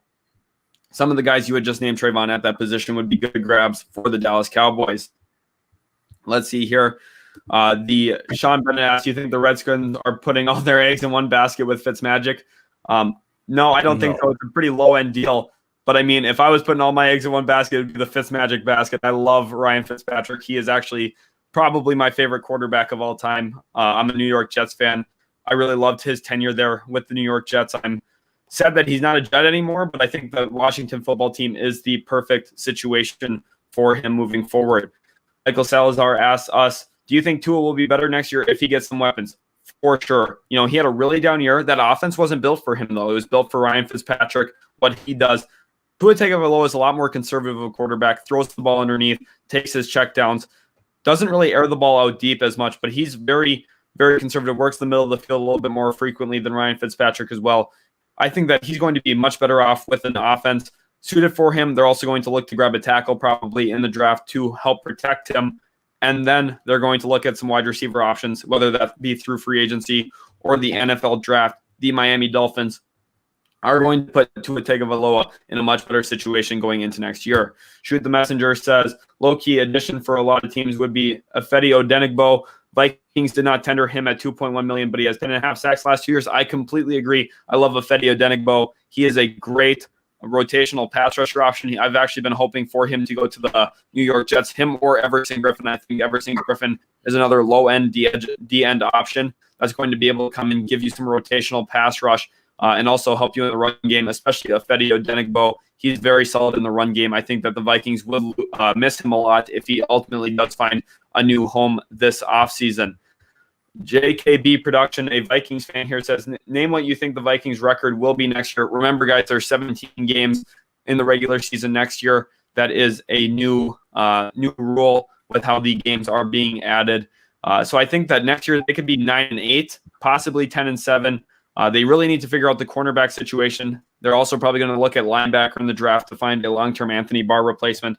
But I think that those two guys, those two positions are probably their biggest needs at this point. But they've been very solid. They added 2 great defensive tackles into the mix with Michael Pierce and Dalvin Tomlinson. Michael Pierce being an opt-out. I think that those would be 2 great additions. Colin Lingham asks, should the Ravens sign Melvin Ingram? I just don't think so. He's going to, probably command a little bit too much money. I think the Ravens going to be a little quiet in free agency, just going to focus on the NFL draft, maybe a few low-end acquisitions to try and give themselves a little bit of depth. But I definitely disagree. I don't think that he's going to command that much money at all, given the fact that he's coming off a down year. He's 32 years old. He was kind of injury-prone last year. I think that's one of the reasons why the Chargers haven't brought him back, considering that he had no sacks last year. I definitely think that he's going to command a budget. I think he's a prime guy that you look and you give him a 1-year deal, prove it deal, and to show him to show you that he can still produce at an elite level. I disagree with that as well. That's interesting. I still think he's going to be north of $9 million for sure, but. That is interesting. And I guess, you are the Chargers fan there, so you do have a little bit of a closer eye on Melvin Ingram.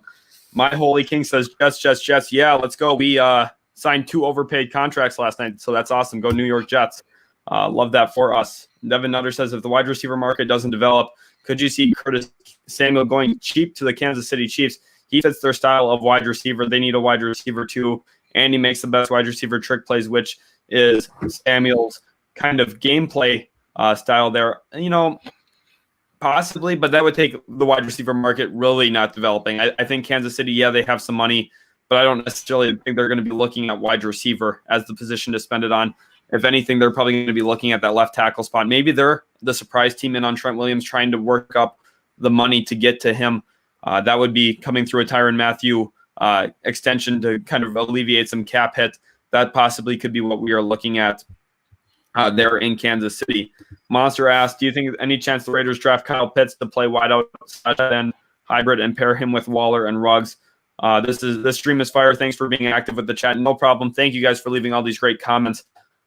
In terms of Pitts, I would just be surprised if Vegas has the assets to really get up to a point where they could draft Kyle Pitts. There's no way he'll be on the board at pick 17. That's just not happening.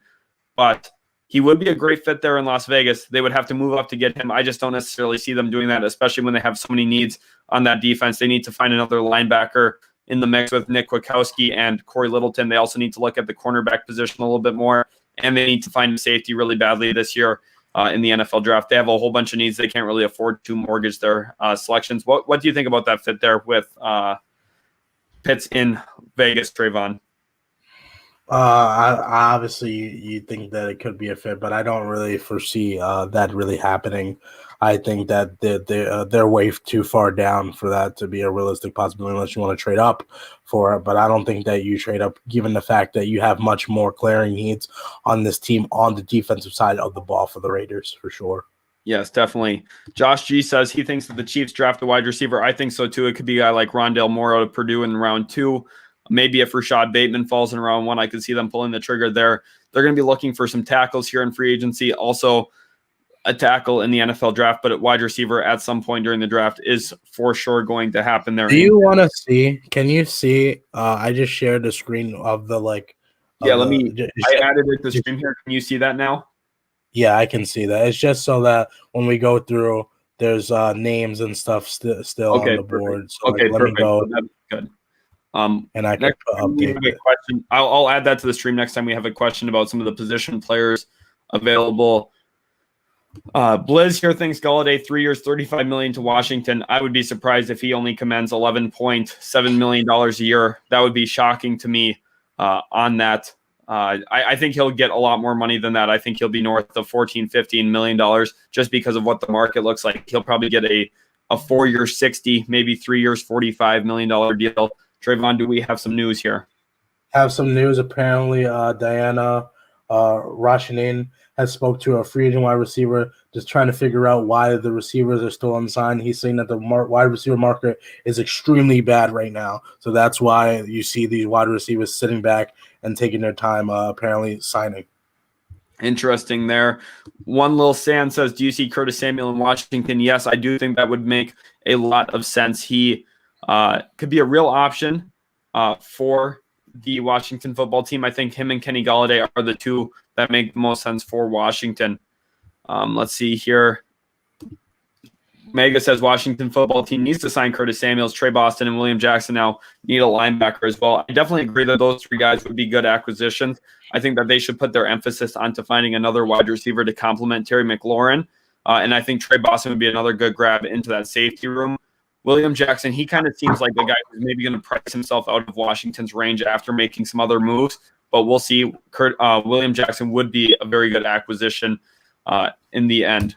Randy Kuhn says Kyle Pitts to the Patriots, LMAO, tight end paradise. That would be kind of incredible if they had the 3 tight end system like that. I mean, I don't know what team could really match up with that and stop them. BK Morin says, is there any trade market for Brandon Scherf? I can't see paying a soon-to-be 30-year-old guard $15 to $18 million per season. Well, the thing is with Brandon Scherf is he's actually one of the best free agents that would have been on the board had he not got franchise tag there in Washington. I think that they should be looking to really extend him. I think he is worth $15 million a year actually at that guard position. We just saw Joe Thuney get $16 million a year. I think Scherf is just as good, if not better, than Joe Thuney, and I think that he is a very vital part of that Washington football team organization, and they're going to want him to be there. He's a big part of what they do in the run game, also a solid pass blocker from that guard position, and you need him to be around. And I know he's 29 years old. You're maybe worried about age. Guards can play up into their mid-30s. You could give him a 4-year contract right now and feel pretty good about it ending when he's 33 years old. I would not be worried about that if I was a Washington football team member. Sean Bennett's hoping for Curtis Samuel to the Jets. Let's do it. Joe Douglas, I think Curtis Samuel to the Jets is actually kind of a messy fit. Corey Davis is our new outside receiver, but we already have Jamison Crowder who functions out of the slot a lot. Sure, Crowder's not under a long-term deal, but I still think Curtis Samuel doesn't necessarily blend with the New York Jets at this point very well. I think he would fit well into LaFleur's offense, but with us already having Crowder, I think that gets a little messy. Mr. Faithful wants Juju Smith-Schuster to the 49ers. Once the wide receivers start going, it will be crazy to see where they all end up. I think that the Niners, if they do lose out on Trent Williams, will be in the running for some of these wide receivers. Sean Zaveri, welcome back to the stream yesterday, the 6-hour marathon. I know he says love the streams. Keep up the good work. Thank you so much for Sean Zaveri there. You were really helpful yesterday in the stream, and we really appreciate you being back in here today. Bean on B says Saints out of cap hell with Armstead restructuring. I don't think they should be going for Sherman, though. Yeah, I still think that they're not as much in cap hell, but I still think they're in a tough situation with the cap. Trayvon, do you have their salary cap situation at all by any chance? For who? For the New Orleans Saints. They were really negative a couple of weeks ago. I know that they're kind of working their way out of it. You can share the screen. I also have perfect. Let's get this up there. And we've got the New Orleans Saints down there at -11. This was at the beginning of the day. I did hear that they were restructuring people and they were going to get under it. So they're just going to be right under there. I don't really see them making too many moves today at all. Right, maybe low budget guys. Mover, so you're right. Shoot the Messenger here has a question for you, Trayvon. Last night, Feeney was compared to Lindsley at center. Most quarterback rush allowed versus least. Fair or unfair criticism since Feeney was just filling in? Well, I think that Feeney was filling in, but I think that I do think I saw I saw people talking about Lindsley and Feeney as well. Yeah, Feeney was just was filling in for Mike Pouncey injured, but again, this is why you bring in Corey Lindsley is because I think that center is the most important position on the offensive line for leadership purposes. I think that the center makes sure he's the quarterback of the offensive line. Pretty much, he's making sure that everybody knows what they're doing. He's also helping the quarterback read blitzes and things of that nature. And I believe you sign a guy like Corey Lindsley so that you can have Feeney kick back into guard where he's more comfortable at, and he's just more of a depth guy now. And there's nothing wrong with that. There's nothing wrong with having a depth piece in Dan Feeney. I'm ecstatic, happy if, let's say, we have a different right guard, he goes down and you kick Feeney in there, who has experience starting with center and guard as well. I definitely think that it was unfair in the sense of you're comparing an all-pro center to a guy just filling in at center for the very first time. In that regard, yes, it was unfair. Yeah, I completely agree with you there, Trayvon. It's kind of harsh to be comparing some of these players to all pro level players at their same position. KO the Plug here says, key pieces the Raiders should pick up for defense and who? And do you think that TD11 or Leonard Fournette would be a good backup for Josh Jacobs and Juju or Curtis to the Raiders? I think that the Raiders right now really need to be putting an emphasis on their defense or their offensive line. For the defense, I think a guy could be Keanu Neal. We talked about him a little bit. I also think that Anthony Harris would be a great acquisition into that safety room. They badly need safeties there, and they also need some cornerback help. Look for them going after Richard Sherman or Patrick Peterson. One of the two, ultimately, at the end of free agency, will be in Las Vegas, in my estimation. Cyan McDermott, a good friend of the channel here, really nice guy, says Anthony Harris has been in contact with the Washington football team. Thank you for bringing that news here to the stream, Cyan. And that's interesting. Anthony Harris, I just talked about him. Very good playmaker, very talented with the ball in the air. I think he would be a good grab for a team in free agency. And I think Washington would be one of those where he complements that front seven perfectly. Someone who can be aggressive, undercut the ball, go get the ball while it's in the air. Could really help out Washington in creating turnovers there with that massive monster front seven. Callum Winter says Orlando Brown to the Chiefs for a third-round pick. That would be the moment that I knew the NFL was rigged if that did happen, because Orlando Brown is worth at least the first and probably a third on top of that. He is not worth just a third-round pick alone. He is a extremely talented offensive tackle, going to be a franchise left tackle for whatever team trades for him. Expect the Indianapolis Colts to probably pull off that deal. Pick 21 for Orlando Brown is my estimation on what will end up happening if Trent Williams stays in San Francisco. Cameron Hughes says, I can't believe someone actually paid Shaq Griffin $14 million. We're signing so far. Good riddance. Wouldn't have paid him more than $6 million. Well, I mean, that is a little bit of a wrong estimation there, Cameron Hughes. I think, I don't think Shaquille Griffin's necessarily a $14 million player, but I mean, Carl Lawson's not a $15 million player, and I sure as hell know Corey Davis isn't a $13 million plus player. And those are all contracts that got signed yesterday and today free agency, you have to overpay for guys. Shaquille Griffin is a big-time improvement for the Jacksonville Jaguars. They have Trey Herndon in the slot now, CJ Henderson out wide on one side, Shaq Griffin on the other side.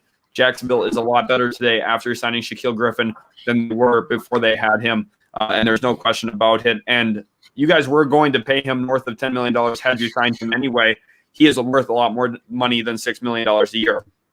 Realist says you guys have had good breakdowns on all the players and questions that arise. Thank you, Realist. We are glad that you are enjoying this stream. You guys have been asking great questions, leaving great comments here on the stream. And we wouldn't be answering these questions if we didn't really enjoy, going back, talking with you guys, answering the questions you guys are posing. So you guys have been absolutely killing it. Sean Bennett here says, imagine Washington trading for Sam Darnold and having Fitz as a backup. 2 former Jets QBs. That sounds like my dream scenario. I'll probably like Sam Darnold a lot more once he's no longer a New York Jets, and Fitzpatrick, one of my favorites to ever do it at that quarterback position. I know he's not very good, but I still loved watching him play that quarterback position. Patriot USA says, this wasn't the time to be cheap. Too many players we could have had. Now play for Bill Belichick, the Jets, or the Bills. If you're talking about the Miami Dolphins, I understand. You guys are a little disappointed, but Juju Smith-Schuster is still out there. Kenny Galladay still out there. Curtis Samuel still out there. There's a lot of good players still left in free agency. It is not that bad of a situation for the Miami Dolphins. Plus, you guys have picks 3 and 18, 2 second-round picks, multiple other picks coming on day 3 of the draft as well. The Miami Dolphins are in one of the best situations in the entire NFL. I've been saying that now for over a year. They're very well positioned. Brian Flores is an extremely good head coach, and they're going to have this team moving in the right direction, even with a slow. We got some more news on a Patriot. Excuse me, never mind. Texans are going to sign former Patriot Derek Rivers per his agent. Okay, so Derek Rivers goes to Houston, another low-end level move there. But we see Nick Caserio being very aggressive and getting former Patriots guys that he was a part of drafting there in New England. Very interesting to see how they've kind of played out. I think that they are a little bit better going into this next year than they were last year. But at the same time, the Houston Texans are still a mess. Don't expect this to be a good team going into this next year. Evan Gagliano, who was here yesterday, now again here today, thank you for stopping into the stream, says, what players could the Cardinals sign in free agency? That is a very good question. We talked a little bit about the cornerback position. I think William Jackson would be a very good addition for you guys in free agency. The cornerback from Cincinnati. I think Bashad Breeland could be a nice option for you guys on a 1-year deal. He's had some pretty solid seasons with the Kansas City Chiefs playing as an outside cornerback. Also look at maybe Mackenzie Alexander, who the Bengals cut this offseason, to be an option for you guys in free agency. Yes, Trayvon, bring in the news. Apparently, somebody spoke to Washington about the possibility of them training for Sam Darnold. They were simply told, do not waste your time. So it doesn't sound like that's going to be a thing. Okay, so it doesn't sound like Sam Darnold is on the move quite yet, at least. Maybe Joe Douglas is going to be a little slow in making a decision to move on from Sam Darnold. Don't even be surprised on draft night if Sam Darnold is still on the Jets roster and they go ahead and take Zach Wilson, pick 2, and then look to move on from Sam Darnold after that. That is definitely a possibility. Jalonzo Newton says, Washington football team is done. We should have got Cam Newton. I don't think Cam Newton would have been a great fit there. I don't think he fits with what your offensive style is, really, especially with what Terry McLaurin brings to the position. I think Ryan Fitzpatrick is actually a better fit for what you have. I know he's a little turnover prone, but he's a better deep ball thrower than Cam Newton in my estimation. I think that he will bring some nice football. Devin Nutter here says, did you see the original tweet by Schefter saying Griffin got 3 years, $445 million? Yeah, we did. Trayvon and I actually were joking about that right before the stream, talking about how Shaquille Griffin was about $150 million player for just a little bit. That would have been very funny indeed. Jalonzo Newton also says we need a good linebacker on the Washington football team. I do agree. You do need to address that linebacker position. The NFL draft is the best place to do that. Jared X with the dono here. He says, hello. Thank you for the $2, Jared X. You absolutely killed it yesterday with the donation, and you're back at it again today. It's awesome having you in the stream. One of our best subscribers here on the channel, Jared X. Thank you so much for the donation yet again. King Short says, we're not going to overpay free agents. I'm not sure exactly what team you're a fan of. If you're talking about the Miami Dolphins, though, that's exactly right. They've been a little patient. They're not going to really take a risk on some of these expensive free agents. The On to Cincinnati podcast, that's a funny name there, talking about Bill Belichick. Do you see Patriots making a playoff push after their crazy offseason? I don't necessarily know. I think that it would be not surprising if they make the playoffs, but I also wouldn't be surprised if they miss the playoffs. First of all, Miami Dolphins, very good team. Buffalo Bills still probably going to win that division. And I think that the Patriots have a little bit of a tough road in the AFC to make the playoffs, but they are a lot better today than they were this past year. Cam Newton's got better weapons around him. Also, he's going to have spent a whole year already in the system. Remember, last year he didn't have a training camp, didn't have a preseason to kind of warm up into that New England offense. He just kind of got thrusted in, and they played pretty well with him. They went 7-9, and this year, you could expect them to go maybe 9-8 in the 17-game season, possibly 10-7, or even 11-6. It'll be interesting to see how that 17-game kind of affects some of these records too moving forward. Let's see. Avery Kuhn says, "Do you think the Chargers will make any more moves?" That's an interesting one, Trayvon. Do you think the Chargers are going to continue being aggressive with Tom Telesco this offseason? I don't really foresee. I mean, I think if we make any, we're gonna have just one more big signing. That's it, like just one. And like I said before, I think that the prediction could be possibly Juju, but I don't know. Normally, I saw somebody else ask, like it's been quiet on the Chargers end. It's always this. Tom Telesco is probably the only GM in the league that just does not get information leaked out, whether that's just he keeps it all to himself and doesn't tell his staff or whatever the case may be. We don't know anything what's going to happen on the Chargers end until it happens. So I wouldn't be surprised. I don't think that we're going to do anything big. I expect us to try and go towards a veteran cornerback such as Troy Hill, who is a former Ram, so he'll come over and fit right into that scheme. But I'm not too sure. I don't think outside of Juju, I don't see us making any big splashy free agent signings. We did that yesterday with Corey Linsley. Definitely. Evan Gagliano asks, is anything happening with Jayon Brown? So far, we haven't heard a lot of rumors, but he's a guy who could fit perfectly into Washington. We talked about how they need to find a linebacker. I also think he'd be a great fit with the Chargers. They're looking for a Denzel Perryman replacement. Obviously, they have Kenneth Murray there, but he could be an off-ball linebacker off of Murray. That would be an interesting fit as well. Beavis says, what do you see the Buccaneers getting? They're in talks with James White. They're going to be interested in bringing in the former Patriots running back to play with Tom Brady yet again. I'm not necessarily sure if that deal gets done, but otherwise the Buccaneers can look at themselves in the mirror and say, hey, we've had a great offseason. We kept our star players and our group together. That's all we needed to do this offseason, and they did it. They've had a very good offseason already up to this point. Jackson Smoletsky asked, does Juju land in free agency? If you're talking about where he could look to be in Vegas, maybe the New York Giants. The New York Jets, I still think, make a little bit of sense. Those are some of the landing spots for him, and I think he'll get north of $15 million a year at least. That's kind of my estimation on Juju Smith-Schuster. Trayvon, did you have some news there to bring in? We have apparently Trent Williams is retiring. So okay, so we have a retirement here during the live stream. Trent Williams, a longtime Packer, is calling it quits, hanging up the cleats there. Had a very good career as a cornerback and safety. Kyler Crawford with one of the funniest comments I think I've ever read. Imagine if the Raiders get Malik Hooker, those jerseys would fly off the shelves in Vegas. Yes, they would. A Hooker jersey there in Vegas would definitely fly off the shelves. That would be a jersey I'd probably have to see myself. That is one of the best comments I think I've ever seen. That is very funny, and I almost pray that Malik Hooker goes to Vegas. You would see a Malik Hooker jersey hanging up right here on my wall at some point if that did happen. That maybe we do a Malik Hooker Vegas jersey giveaway on the channel. And for those of you who don't know, we are doing a Trevor Lawrence Black Jacksonville Jaguars jersey giveaway at the moment. If you guys want to be entered for that, all you have to do is subscribe and leave a comment on today's video. 2 super easy things to do. Many of you are probably new to our stream. You might not be around here often. To be entered, all you have to do is subscribe, comment. Also, it wouldn't hurt to leave a like on today's video. It means so much to us, guys, if you could do that. We really appreciate you guys having in here. Andrew says goated comment. That is a goated comment. One of the funniest I think I've seen on the channel yet at this point. Hooker in Las Vegas. That would be so perfect there. Right on the strip. Malik Hooker would probably sell out jerseys on day one of being there. Devin Nutter says, why did the Patriots grab Hunter Henry and Jonnu Smith instead of one of them and Kenny Golladay? That's a good question, but they're in McDaniel's offense. We've seen two tight ends succeed at a high level before.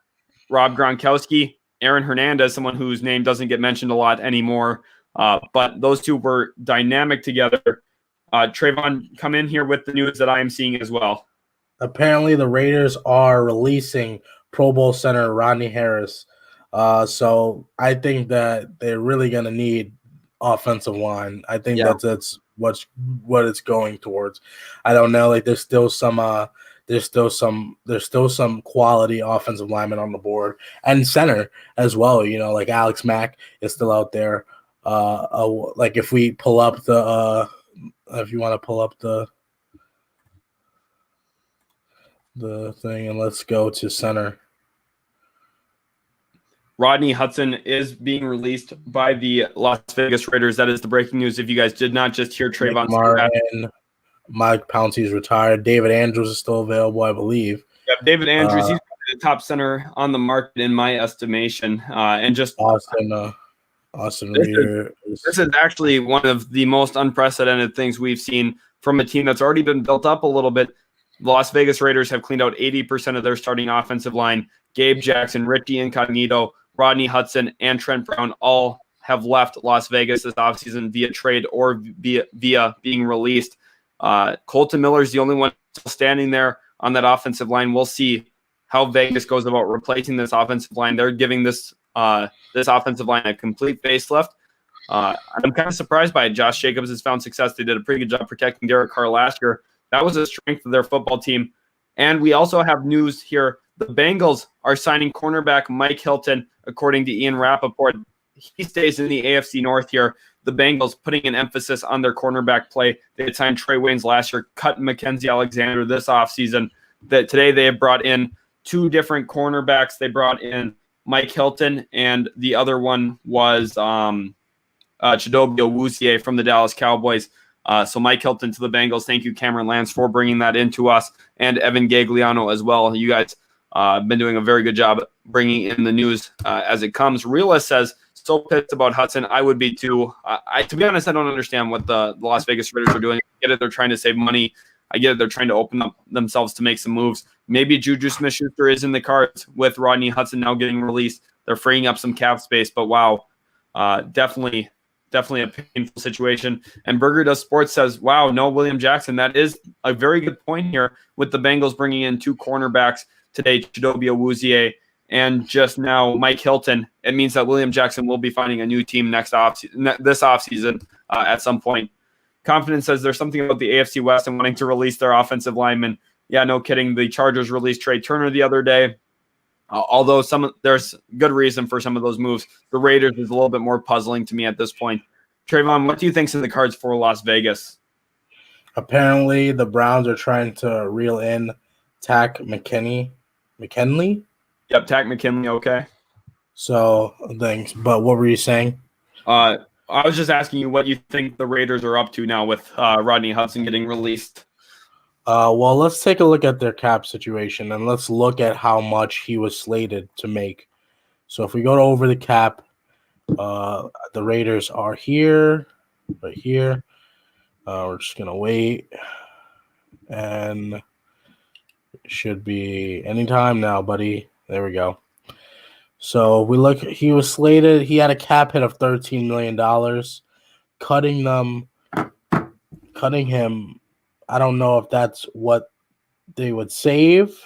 I think that's what they would save right there. It's $15 million with $1 million in cap. So ultimately, it's probably a move that you save $14 million in.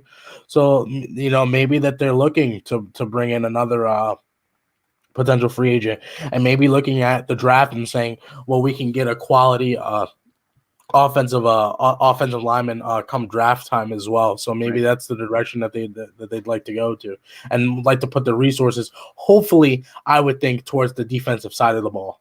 Right. That's definitely where they need to be addressing, in my opinion, as well. And one thing here, this is the best draft class to be getting a center in. Rodney Hudson, if they're going to replace him through the draft, this is the best year for it. There are some really, really good options between rounds 2 and 4 for them to grab some at this point. Brandon Kesey asks, has Jacksonville signed a tight end yet? Big heartbreak when I saw Hunter Henry go to the Patriots. They did actually make a move. They brought in Ertz from the Carolina Panthers. He's going to be a second-tier tight end.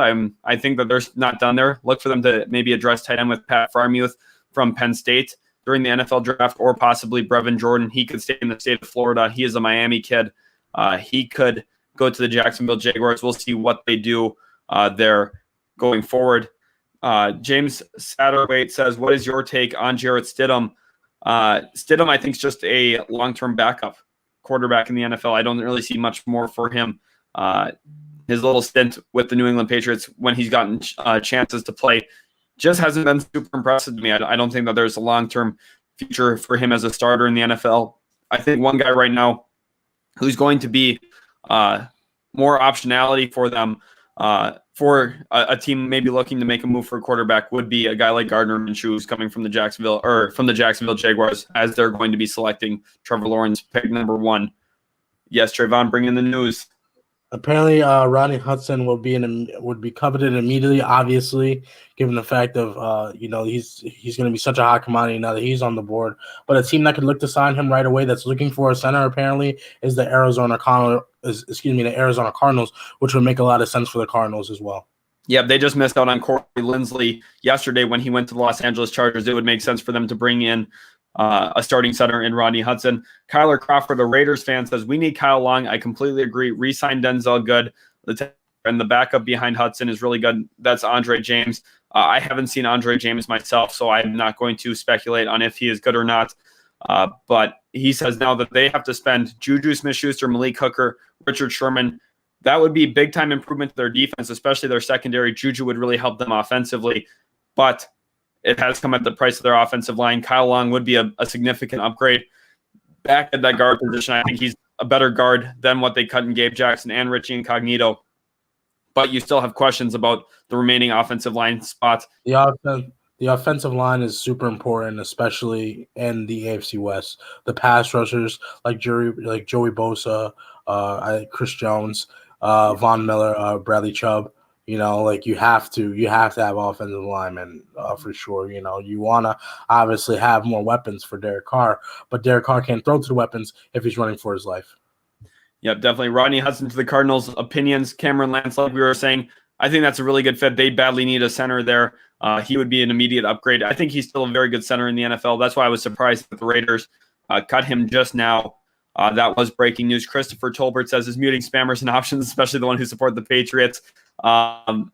We haven't figured out necessarily how to slow down the chat. I was playing around with it on YouTube. I couldn't find the settings for it for the live stream medium that we do use. But guys, just please don't spam. We'll get to every comment as we see them coming in, and spamming it just makes it more tough. Christian Seto, who's in the stream yesterday as well, thank you for coming back today. What has happened so far? Because I was doing schoolwork. So what has happened? Well, along the bottom line here, you can see kind of what we've got going on in terms of the transactions. Patriots signed Hunter Henry this morning. Jaguars signed Shaquille Griffin. Jets yesterday signed Corey Davis. The Jets also brought in Carl Lawson. The Bengals signed edge Trey Hendrickson.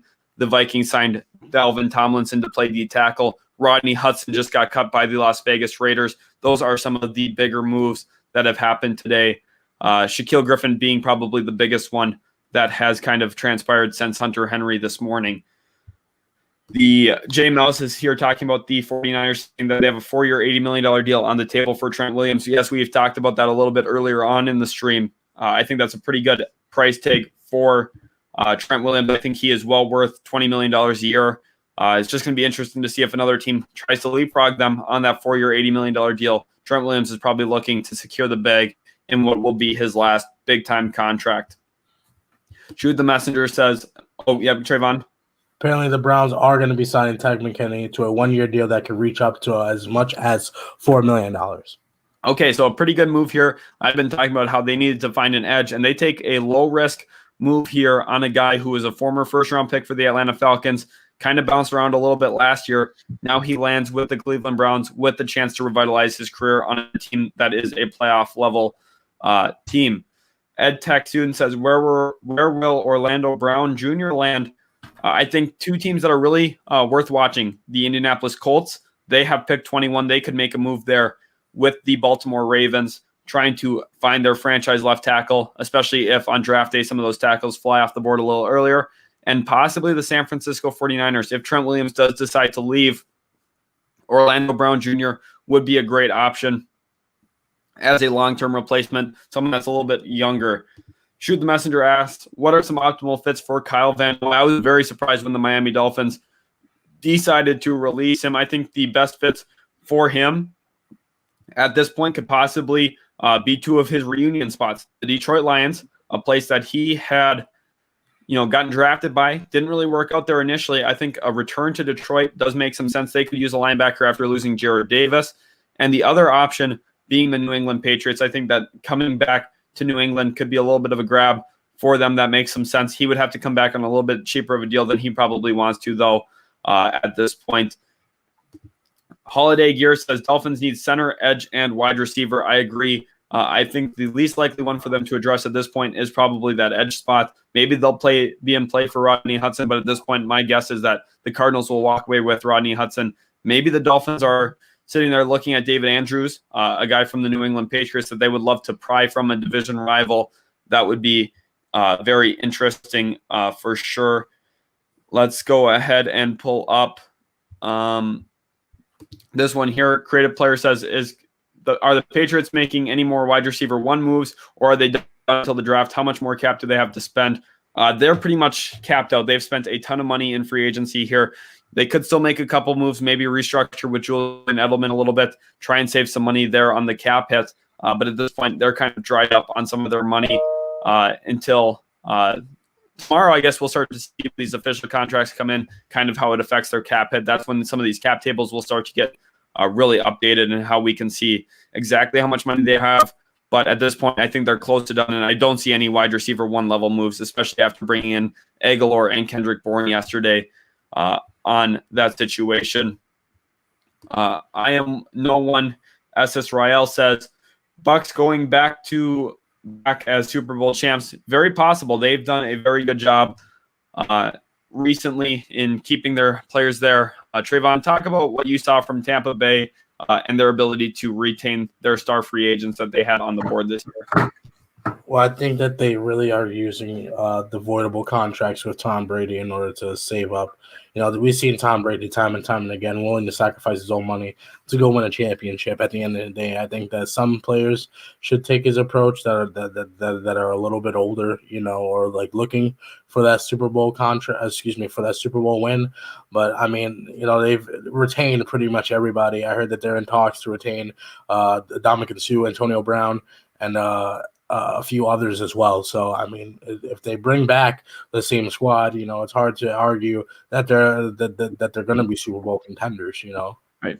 Yeah, exactly. They are definitely going to be in contention for the Super Bowl. Remember, though, they barely made the playoffs this last year. I think that they're a team where they're going to for sure make the playoffs, but don't expect them to necessarily get back to the Super Bowl for sure next year. But I think at this point, they have to be looked at as one of the favorites. Jared X says, should the Bills target edge after the Matt Milano re-signing? If you're talking about in the draft, I think that would be a real need for them. However, this is a little bit of a weaker edge draft class. I think they also need to look at a cornerback too. A guy I would really like for them is Eric Stokes out of Georgia. He's a legit cover guy, has incredibly good speed, a little bit questionable footwork, but I think Sean McDermott would be the perfect coach when it comes to coaching him up, getting him in a situation where he really learns how to play the position at a more efficient rate, especially with the physical traits that he has, kind of like how we've seen Tre'Davious White develop before our eyes there in Buffalo. Matt Morano asks, what are our thoughts on Sherman to the New Orleans Saints rumors? Well, the thing about Sherman to the Saints is I think that there should be some mutual interest. Saints are still a competitive team, even with Drew Brees retiring. I think that they're still a very, very solid team in a lot of regards. But they still have some money stuff to figure out there. Bringing in Sherman would be a little bit questionable. Trayvon, one guy I want to talk to you about is Zach Ertz, the Eagles starting tight end. He wants a new contract, and it doesn't seem like Philadelphia is willing to give it to him. He's going to be on his way out there via trade more than likely. What teams do you think would be a good landing spot for Zach Ertz? I kind of look at Cincinnati as one of the lead candidates for that scenario. I think Cincinnati makes sense. I think the Chargers also make sense as well. There's a couple teams, and he's saying he's willing, able to. He wants a new contract, but he's willing, if he gets traded, to play out that remaining contract. But apparently they're taking their time. They're gonna get as high draft compensation as they possibly can, which I understand and completely get at the same time. So I'm just waiting. We're just waiting to see where he lands, maybe in the next couple days. Yeah, definitely. Kyle here at Chargers fans saying, just got home from work. Have there been any big signings? Also, do we know the money for Michael Davis yet? Also, how much cap do the Chargers have left to play with? Yes, we do have the money on Michael Davis. He got just over $25 million, so just about $8 million a year. A little bit more than that, $8.6 million. I kind of estimated it would be right around that 9 mark, and I was about $400,000 off annually on what his contract looks like. That's a good signing there for the Los Angeles Chargers. Big signings today, Shaquille Griffin to the Jacksonville Jaguars. I think that's kind of the headline one at this point. Trayvon, what other big signings have there been today that I haven't named quite yet? Hunter Henry to the Patriots. Obviously, that's a huge one. And Shaquille Griffin to the Jags. I think you said that already, though, right? Yep. Shaquille Griffin to the Jags being, I think, one of the biggest to me, but also Hunter Henry to New England. A very good move there. New England gets their 2 tight end set. Interesting because they spent 2 picks in the mid-rounds last year on tight end. Neither of those really worked out. One of those being Devin Asiasi just didn't really quite translate to what they hoped it would be. And at this point now, they went and spent money in free agency to do so. The mailman says the Denver Broncos going to re-sign Simmons. Yes, you guys have him under contract. You have to figure out an extension. You have until July 15th to do that. But they're also going to add another safety and corner in free agency. Also, Eric Wilson makes sense. That's what I said yesterday. I love Eric Wilson as a fit for the Denver Broncos. But I also think at safety and corner, you could look at a guy like Keanu Neal. You need someone who's going to maybe be a little bit more of a physical presence at that safety position. Maybe a guy like Andrew Sandejo. I know he's a little bit older, has some of his flaws, but I think he could come in and be a nice bridge safety for a year. And at the cornerback spot, William Jackson is the guy I would definitely love to see you guys grab. But don't be surprised if instead of opting to sign a cornerback, you guys look at Caleb Farley at pick 9 in the NFL draft and kind of go with the youth movement there at that position. Kyler Crawford says, after the Rodney Hudson release, do you see the Raiders still having their main focus on defense in free agency, or do you see them transitioning to offense? I actually think that they don't have a main focus now at this point. I think that they're going to try and spread their money across both offense and defense, spend some money in that secondary specifically. The cornerback and safety positions are going to be the 2 main priorities for them defensively. But on offense, I still think that they're looking for a wide receiver. That's been John Gruden's biggest concern since getting to Las Vegas. Remember how much money he spent on Tyrell Williams and that he traded for Antonio Brown almost immediately when getting to Las Vegas. It didn't really work out for the Raiders at that point, but that's been a main concern of his. He's spent a first-round pick on Henry Ruggs last year, and now this year he's going to want to find a running mate with Henry Ruggs through free agency probably. KX is asking about any Bill signings. Not yet. We are going to be keeping you up to date, though, on any Buffalo Bills signings when they come in. Realist says the Giants are killing it in free agency. I don't think that they've done much at all yet besides lose Delvin Tomlinson to the Minnesota Vikings. That is a little bit of a tough situation for them. Sean Severi is asking about Patriots Deshaun Watson rumors. If the Patriots get Deshaun Watson, as a New York Jets fan, I'm probably going to cry myself to bed. That would be one of the worst situations for myself. Trayvon, do you think that there's any legitimacy to a Deshaun Watson New England rumor? It doesn't look like that to be the case. It doesn't look like they're looking in that direction. I think that they're just going to roll it back with Cam and maybe draft, like we were saying earlier multiple times, Mac Jones. So that's what I would think. I think if Deshaun's going to go anywhere, it would either be Miami or Carolina. Yeah, those are the 2 landing spots that make the most sense to me, too. Shoot the messenger here with a pretty funny comment. Turns out Donald Penn should have signed more than a one-day LOL. Yeah, no kidding. The Raiders are in a kind of a tough situation with that offensive line. They must trust what they have in those backup positions, or that they can get a guy or two in the NFL draft that are going to be starting level players along the offensive line. Trent is asking about any Washington news yet. Not quite yet to this point. They're still in on Kenny Golladay, but there has been no official news on them signing a guy like Kenny Golladay yet to this point. Cameron Hughes says, I retract what I said about Shaquille Griffin earlier. Could be a good signing for them, but I still think he's severely overrated, and I'm glad we did not overpay him. What would it take to get William Jackson? That's a good point. Like I think he is, a little overrated, a little overpaid. But like I said, that's kind of the nature of free agency. That tends to happen with every position. Corey Davis is now overpaid. Juju Smith-Schuster is going to get overpaid today or tomorrow or whenever he signs. Kenny Golladay is going to get overpaid. Joe Tooney got overpaid. That's just how free agency kind of works.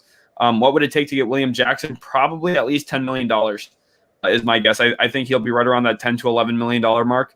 Trayvon, what do you think on William Jackson, the 28-year-old corner from Cincy?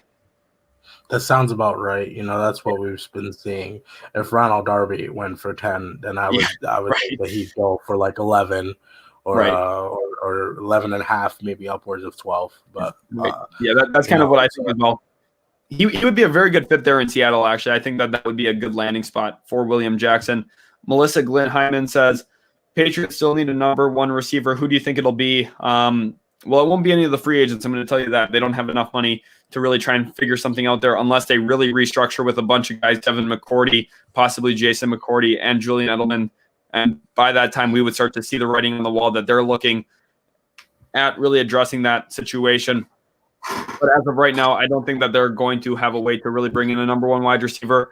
So possibly Rashad Bateman, pick 15 in the NFL draft. I would not be surprised if his name is called by the New England Patriots. He can create legitimate separation off the line of scrimmage. He's got good speed at the wide receiver position. He's going to be a versatile athlete, and I think Bill Belichick would love to grab him in the NFL draft.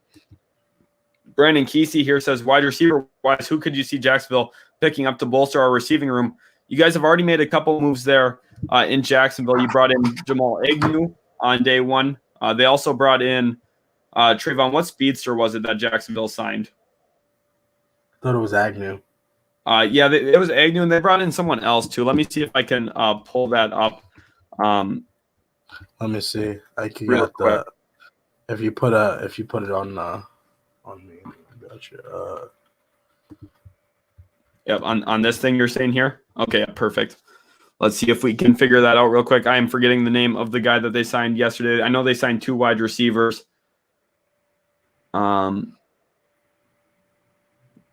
They brought back. This will be much easier. So, I'm scared the wide receiver they brought in is going to be pretty low, though.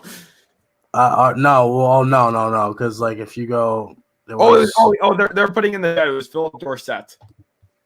Yes. Yep. Okay. Thank you. Go here. This is easier. This is easier too. Like I cannot. Oh wow! Look at that. That's pretty nice, actually. Do you want to stop on the New York Jets real quick, so we can, kind of pick apart what they've done and say how bad the New York Jets are? Because I'm a New York Jets fan, and it's fun to do that. Sometimes, just look at what my team's done. Yeah, look at that: Corey Davis, Carl Lawson, Jared Davis, and Marcus May getting the tag. That's a wicked offseason there that maybe improves us by like 2 or 3 games. So that's awesome. We're going to be a 4 or 5 win team in a 17-game season. Benjamin is also a Jets fan. Let's go Jets. Got to love watching us, really not get the deals that we needed to get. Overpaid a couple guys, but what are you going to do about it? That's just kind of how the cookie crumbles. Sean Severi talks about Mike Hilton to the Bengals. Also brings in some news about Takk McKinley on a 1-year deal worth about $4 million to Cleveland. We had talked about that. Give me 1 second. All Devin, please do not spam. Like I've seen you put that message in like so many times. Please just don't, because then everybody else we can't see their comments, and we're trying to get to as many people as possible. And that's really at the end of the day what we're here to do. We're here to talk some football. We're here to enjoy ourselves, and we can't do that if people are just spamming. And if you keep spamming, then we'll just have to time you out at the end of the day. Right, definitely. Jordan Cochran here says, "How do you guys feel about a Stephon Gilmore trade or package deal?" I think that a lot of teams should be calling the New England Patriots about Stephon Gilmore. I think the Arizona Cardinals should be one of the teams lining up to make a Stephon Gilmore trade. You could probably give up your 2nd rounder and 4th round pick in a deal in which you bring in one of the best cornerbacks in the NFL. We know how much Stephon Gilmore and DeAndre Hopkins respect each other. He would be a great addition into that defense. Trayvon, do we have some more news here? Apparently, the Raiders are going to have $15 million in dead cap because they lose money there on that on the Rodney Hudson deal. Assuming that's what it seems like. $15 million dead cap to release and dead money to release Hudson. So they're not even going to be able to use that money that they're getting. So I'm not sure what they gain. They gain about $2 million, negative $2 million cap space. Apparently. Okay, so they're actually paying more to not have him in terms of cap hit than they are by having him. I'm not really sure what that's about. Maybe Al Davis doesn't be writing some checks. Derek Carr is super upset somewhere right now. Yeah, I'm sure he must be punching the air at the moment. Like Monster said there, that is not a very good move for them. Let's see here. Kerry Williamson here with a $2 donation. Thank you so much, Kerry Williamson, for the dono. He says, Heineke, I know you're a big-time Taylor Heineke fan, my guy. I want to know what you think about Ryan Fitzpatrick. I think that bringing him in for a quarterback competition is a good move. You got a better, more experienced quarterback room now with Ryan Fitzpatrick in there. Also, shout out to Asana in the back there, the cutest cat alive. She was just in the frame. Look at her. Look at Asana, guys. Look at her in the back over there by Trayvon. That is a super cute kitty, Trayvon. Welcome Asana to the stream. Josh Fontaine says wide receiver market is dried up right now. Could be some good value signings coming up. Yes, definitely. It has slowed down. It has not really accelerated at all this offseason. And in fact, it has been almost a dead market. Corey Davis got a contract of about $12.5 million annually last night from the New York Jets, which isn't terrible value. I think it's still slight overpay on what he is as a receiver. But we could see maybe Galladay closer to that $14, $15 million mark than anything else at this point. And very interesting. One funny thing I want to say right here is we have a Boston Tea Party, which is Boston Tea Party like this, where it's a tight end party because they have two of the best tight ends now in the NFL.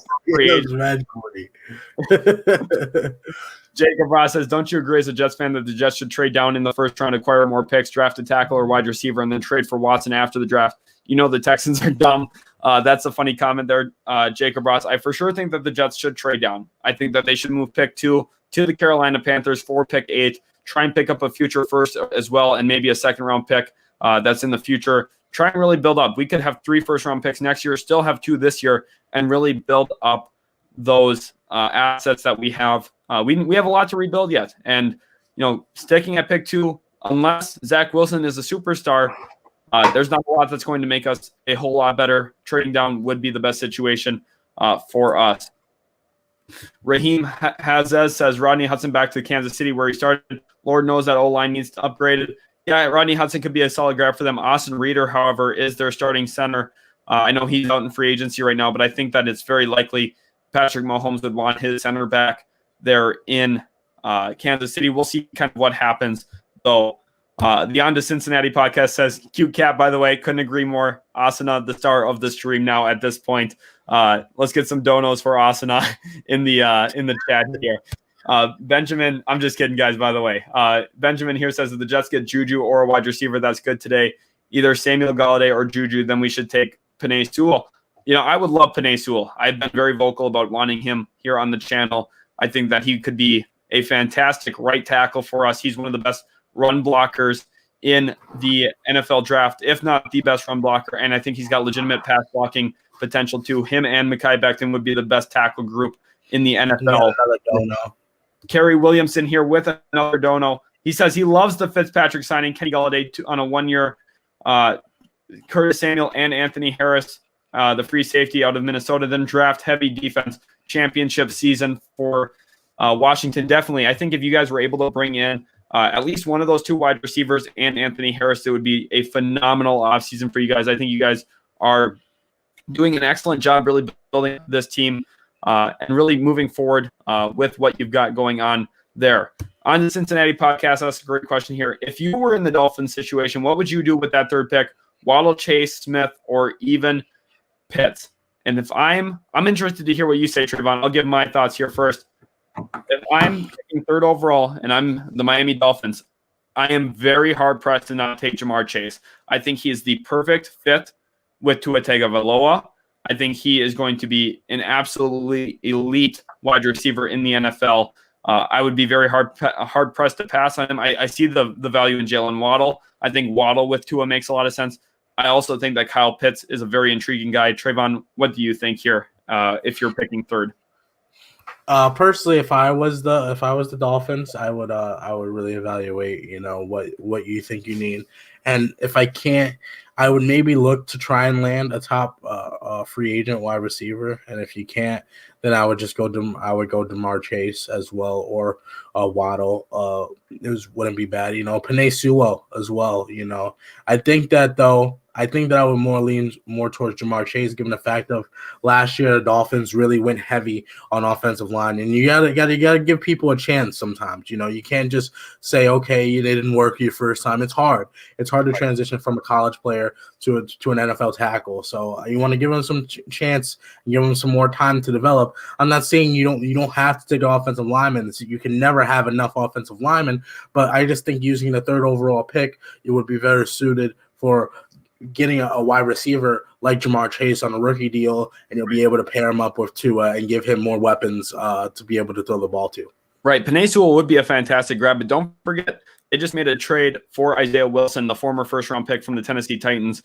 He only played 3 or 4 snaps last year with Tennessee, and at this point with Miami, I think he has a good shot at revitalizing his career. Brian Flores went to the same high school as Isaiah Wilson, obviously about 20 to 30 years apart there. But I think Flores is going to be a good mentor for Isaiah Wilson. I think he's going to get his career back on track there. Raiders Crack says, word is the Raiders are cannibalizing their offensive line so that when they land Watson and Wilson, they'll be more accustomed to the offense. That's hilarious there with that, because Watson and Wilson have not been protected by their own team. So that's a pretty funny idea there, that they're just trying to get Watson or Wilson acclimated to their system by not protecting them. That is a very funny comment. I appreciate that, Raiders Crack. Anthony Brown says we're going to need to go after a cornerback next. I'm not sure exactly which team you were a fan of. I remember yesterday you had commented about the Browns, but I don't think you were a Browns fan. I think you might have been a Washington football team fan, but you'll have to let me know again. I'm just having trouble remembering it at the moment. Kyron asks, what's the likelihood of the Broncos moving on from Locke? I think it's 100% likely, but not this offseason. I think next offseason we will see the Broncos move on from Drew Lock. I think that this will be his final year as a Denver Bronco. They'll try and figure things out with him. Probably look to draft a cornerback in round 1 this year. And then at that point, when they realize Drew Lock's not the guy after 1 more year, they'll probably move on from him and look for a quarterback starting next offseason. What do you think, Trayvon, on Drew Lock and the Denver Broncos there in the AFC West? I think that they have bigger needs right now, than I think that Drew Lock, I don't really think that he's that good of a quarterback, but at the same time, maybe give him another chance, because I think that they really went all in last year on him. They got him Jerry Jeudy, they got KJ Hamler as well, and gave him some offensive weapons to throw to. So now it's about fixing the defense, helping that gets up to par. They're getting Von Miller back, which will enhance their chances of getting more wins. I think he's worth at least 1 more win just alone. I think he has that big of an impact, obviously, given being in the pass rusher role. I think that they will ultimately keep Locke. Unless they just fall in love with one of these quarterbacks and they want to go up and get one of them, then I guess that's what they'll do. Interesting thoughts there. Burger Does Sports says he has no faith in Isaiah Wilson, locker room cancer. I understand why people are being cynical and critical of him. Really, really unprofessional rookie season from him. Had issues with COVID, went out to a couple parties, was not taking the whole situation seriously. I understand it. But from a talent perspective, he was worth a first-round or second-round pick last year, and he is an upgrade for the Dolphins in terms of what the actual talent on the field looks like. Now it's just about if he can get his career on track from the professional standpoint. I'm not saying I'm going to trust in him doing that, but if there is a place that's going to work out for him, it's going to be Brian Flores and that culture there that they have down in Miami in that locker room. They've done a very good job building that thing up from the ground. Carlos Charger says, did y'all see what LeBron James tweeted? No, I did not see what LeBron James tweeted. I do follow him on Twitter, but I did not see what he tweeted. The On to Cincinnati podcast thinks, opinion on Patriots trading Gilmore for a wide receiver one. I was thinking Odell Beckham Jr. or Tyler Lockett. You know what would be good as well? Who? Who? I'm saying, you know what would be good as well? Just bringing up Twitter on here. Oh, yep, right. I guess the opinions there for Gilmore on wide receiver for trading him for wide receiver one is, not a lot of teams are going to be looking for that. Maybe the Browns do make some sense with Odell Beckham Jr. I could see a Gilmore-Odell Beckham Jr. swap where the Browns maybe pay a little bit more to bring in Gilmore, probably like a third or fourth round pick on top of Odell Beckham Jr., just with what the injury concerns look like at this point. What's your guys' thoughts? Let me know in the comments what you think an Odell Beckham Jr. for Stephon Gilmore trade could look like if we were to see it. Actually, never mind, because I have other things here. As okay, well. yeah, that's probably. I mean, like a lot of Charger, just a lot of Charger accounts. Okay. Expert YT says if Micah Parsons falls to 15, that I don't think so. Should the Patriots draft him? Yes, he is a extremely talented linebacker. He's got great athleticism, very good north-south player. Can really get into the backfield. Gives you a lot of versatility. Also a former D end. He has some good pass rush ability as a linebacker. I think that he would be a very valuable grab for the New England Patriots, and I think he'd be a perfect fit into that New England system.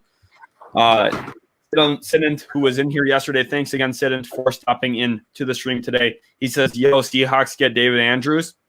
I think that would be a good grab. They badly need to get a center. David Andrews is definitely the hottest center now on the market with Corey Linsley signing yesterday.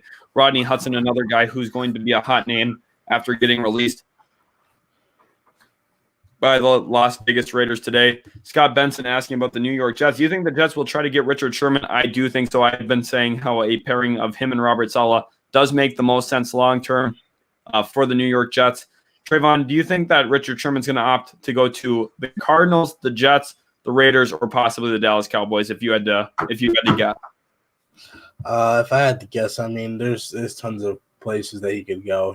I think that the Jets are obviously an option given the fact that their new head coach was his defensive coordinator back in San Francisco. I think that it's going to be interesting. Apparently we were hearing some rumblings about him going to the Saints. Apparently him and Sean Payton really respect each other and always have. So it's going to be interesting to see for sure. But I'd probably, you look at ties normally 9 times out of 10, and you see that they have a tie. He has a tie to the Jets, given Robert Saleh. So I mean, that fit would make sense. I don't think it necessarily fits their timeline, obviously. But I think that there's still, you put him in the room with hopefully, you bring back Brandon Poole as well, and you allow him to mentor these guys. And I think that he's a great mind to have in the cornerback room and the defensive room as well anywhere. Right. The one thing that I really think would be beneficial with bringing in Sherman, there's actually two main parts for me. One is establishing that culture there in New York. We've struggled to do that. I think that Richard Sherman would be a very good voice in the locker room for those guys. And also, I think he would be an excellent mentor to Bryce Hall, the cornerback we had drafted last year in what I believe was the 5th round from Virginia. Bryce Hall, he's got a lot of upside. He's still learning how to play the position a bit. He has a lot of room to grow, and I think Richard Sherman coaching him up would be very valuable for the New York Jets moving forward. Roy Crosby here says, for the same reason you said the Jets should move down, the same logic should apply to the Dolphins. I completely agree. Now, the issue, though, is pick 3 is a lot harder to move down than pick 2. Because, in my opinion, when you're looking at this draft class, Trevor Lawrence, for sure the number 1 pick, Zach Wilson, for sure the number 2 pick, with how the board is kind of looking, then at that point you're looking, okay, is Trey Lance worth trading up for at pick 3, or is Justin Fields worth trading up for at pick 3? I don't know if teams are sold on those 2 guys as they are on Zach Wilson. That is kind of what hurts the trade value there for Miami, but I do think that they will explore trade down options. Yes, Trayvon, what do we have for news? I guess the Colts are placing a 2nd-round tender on wide receiver Zach Pascal. So any team that will be looking to sign him would have to give up their 2nd-round pick, and I don't see that happening for anybody. Okay, so Pascal likely staying in Indianapolis. That kind of gives us an idea that the Colts are not looking to add a wide receiver in free agency at this point. Otherwise, they wouldn't be placing that 2nd-round tender on a wide receiver themselves. Look for them to maybe address wideout in the draft still. but it does not seem like they're planning on spending money in free agency for I think that's why that we heard the report that the wide receiver market is terrible. Because the wide receivers in the draft, this class is incredibly deep.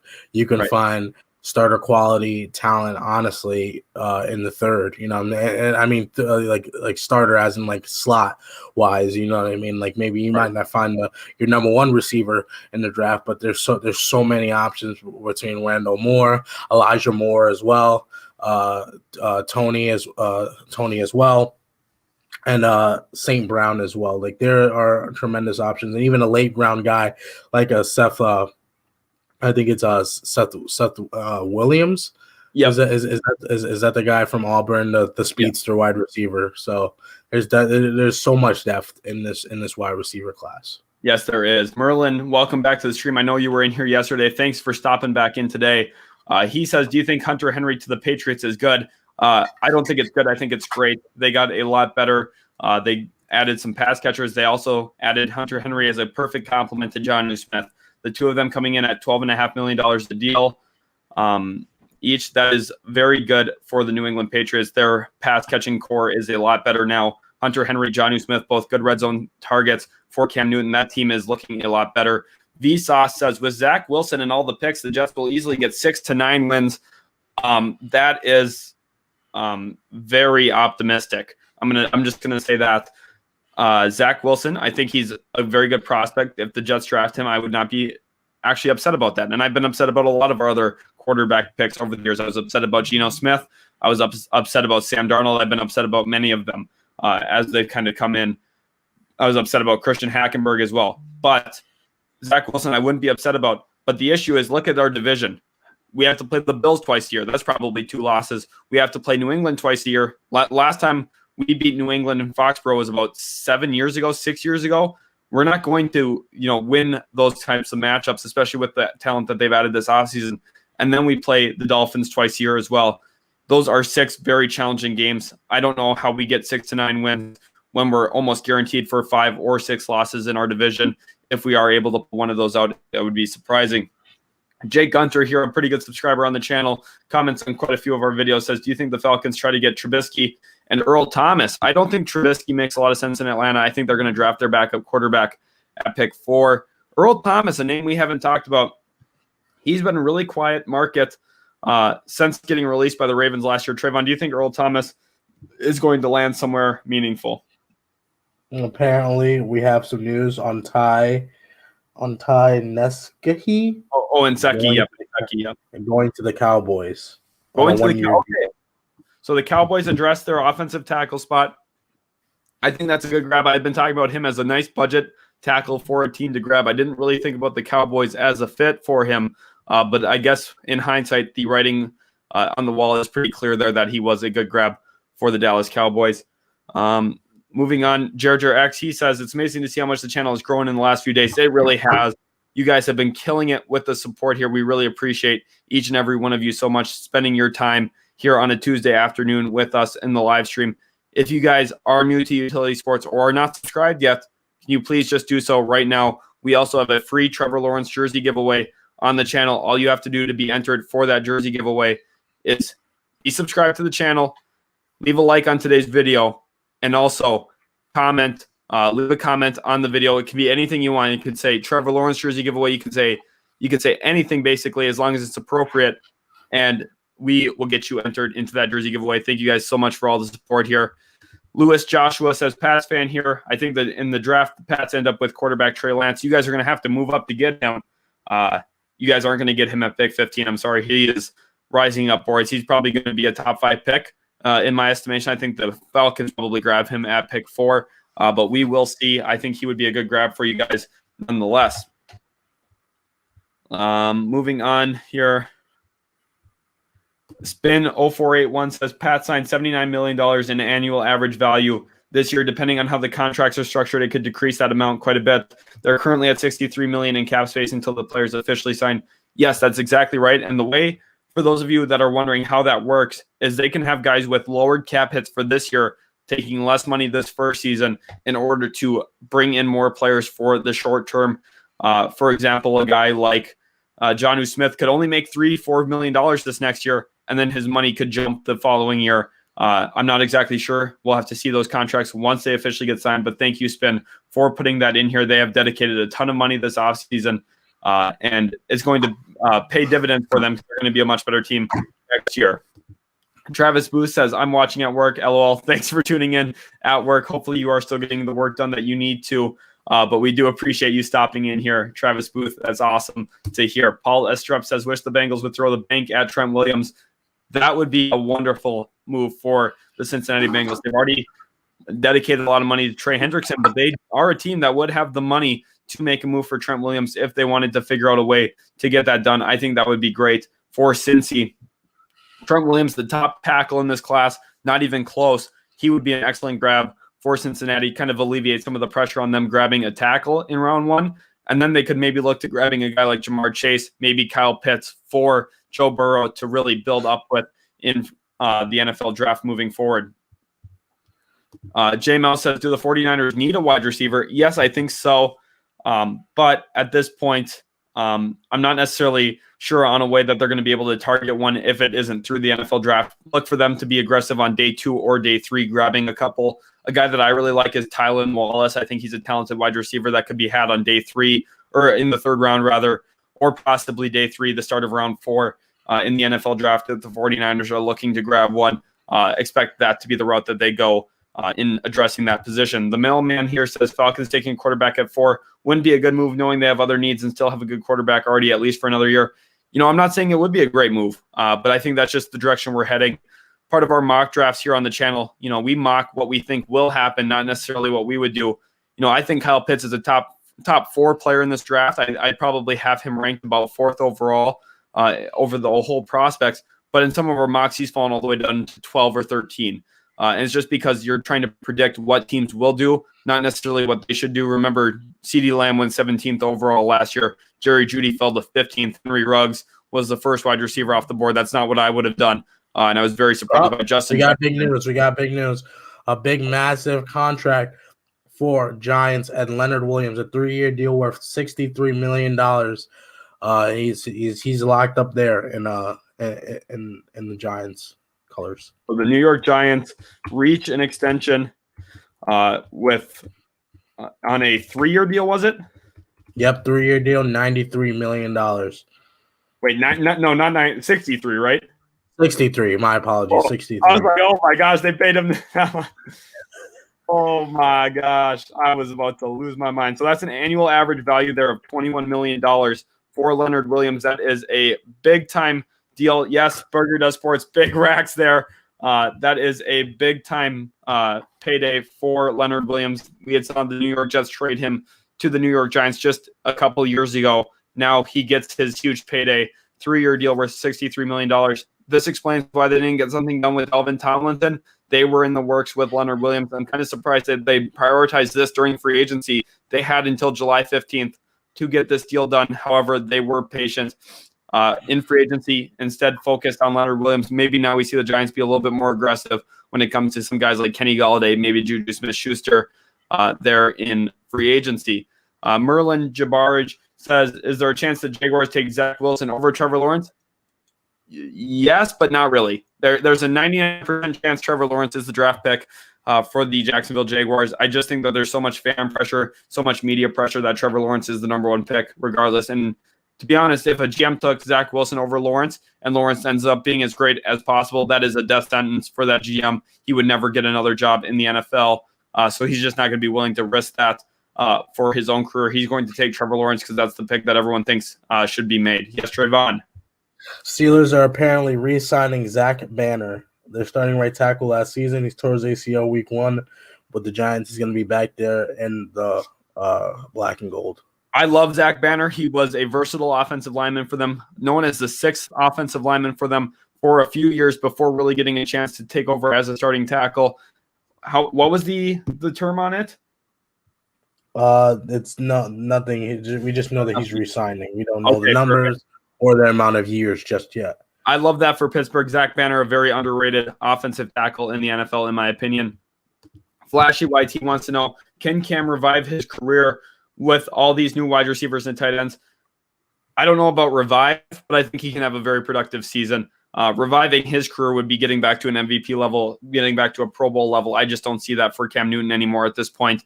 But I think that he will have a very good season for the New England Patriots. Sorry, and I think that the tight ends are going to be a very big help for him in the way that he plays football at that quarterback position. Andy Hernandez says, I have the Niners taking Amari Rodgers or Shi Smith in the second or third round of this year's draft. Yeah, exactly. Amari Rodgers would be a good grab in round 2. I love Shi Smith out of South Carolina. I think he's one of the better underrated wide receivers in this year's draft. I think you could even maybe grab Shi Smith in round 4, possibly round 5. I could see him falling too. But at this point, I think Shi Smith and Amari Rodgers would be 2 great options for San Francisco that would fit perfectly into what they're trying to do. And I also see you're a Clemson fan there, so I like that. You love Amari Rodgers as much as you should. The Chai says, Kenny Golladay and Juju are playing the waiting game. Yes, they are. They probably haven't had a super great offer yet. They're trying to get the most annual money that they can every year. I understand why. That's why you have free agency here. You're trying to get a massive payday, especially when you are a young kid. When I'm 24 years old, I would love to be signing a multi-million-dollar deal, and I would want to get the most money I possibly can too. So it makes sense on why they are being a little patient. Yes, Scott Benson, the Giants did re-sign Leonard Williams. That is a big-time deal there. Bliss says no more Golladay for the Giants. I still think that is actually a possibility that Golladay does look at the New York Giants. They have ways to manage the cap that could get them to that spot. Yes, Trayvon. Apparently, Josina Anderson just got off the phone after speaking to Rams cornerback Troy Hill, who is a free agent. He's saying, and I quote, "Just letting it play out right now. I'm trusting in the process." Some good words from Joel Embiid. Yep, that's kind of what we're seeing here for some of these cornerback positions. A little bit of the Philadelphia 76er mantra of trust the process. You kind of have to let free agency play out. Remember, we're not even at the point yet where any deal is actually official. So free agency hasn't even officially technically started in terms of signing contracts. There is no real concern here for some of these guys, but it is a very anxious few days for some of these guys. This is their life. It's tomorrow. It starts tomorrow at 4. Yes, it is. And this is their livelihood. This is their career. They obviously want to get their payday. They want to be valued by their peers, by the executives around the league. So it is very anxious for them. I understand why. It takes a lot of patience to be, really waiting in the position that a guy like Troy Hill is. But he'll get his payday. Who would the next wide receiver be that signs this offseason? Asked Evan Gagliano. I think Kenny Golladay will be the next one. He's had the most, news around him. I think he'll probably be the next big name wide receiver. But Corey Davis didn't have any buzz yesterday, and all of a sudden the Jets snapped and got him. So sometimes it just happens, and that's kind of what we can see happen here for the NFL offseason today as well. Flashy YT says, should the Patriots try to work out some contracts to maybe get Jadeveon Clowney? No, I don't think so. Not with Matthew Judon coming in. I think that you've got already an edge that's going to fill that need that you have there in New England. Jadeveon Clowney, a good player, but I just don't necessarily see him landing in New England this offseason. Merlin asked, do you think Kyle Van Noy to the Patriots would be good? Yes, I do. I think Kyle Van Noy, a reunion there makes a lot of sense. You're going to get him on a cheaper deal. He's a little bit older, I know, but he fits perfectly into what they do. He found a lot of We got some more Giants news. They have agreed to terms with wide receiver John Ross for a 1-year, $2.5 million deal. So Giants going to get some speed. So John Ross goes to the New York Giants. That's interesting. I thought the Miami Dolphins should have been on him, and for sure at $2.5 million. That's actually a pretty cheap contract for a former first-round pick. I know he hasn't had the most success, but I would have thought he'd probably get closer to $4 or $5 million. That is surprising to me that he settled on a 1-year, $2.5 million deal. But expect him to have some pretty good success there in New York. I think he's a nice complement to Darius Slayton and Sterling Shepard with the speed that he brings. And look for him to be a nice option for Daniel Jones to throw the football to. Burger Does Sports says, come on, Broncos, lowball Troy Hill for depth. That's a funny thought there. I think that he'll get a solid contract, probably $6 to $7 million annually is my guess for Troy Hill once the market kind of shakes out a little bit. Kiwi's brother Caleb says, for the Broncos, who are our top needs?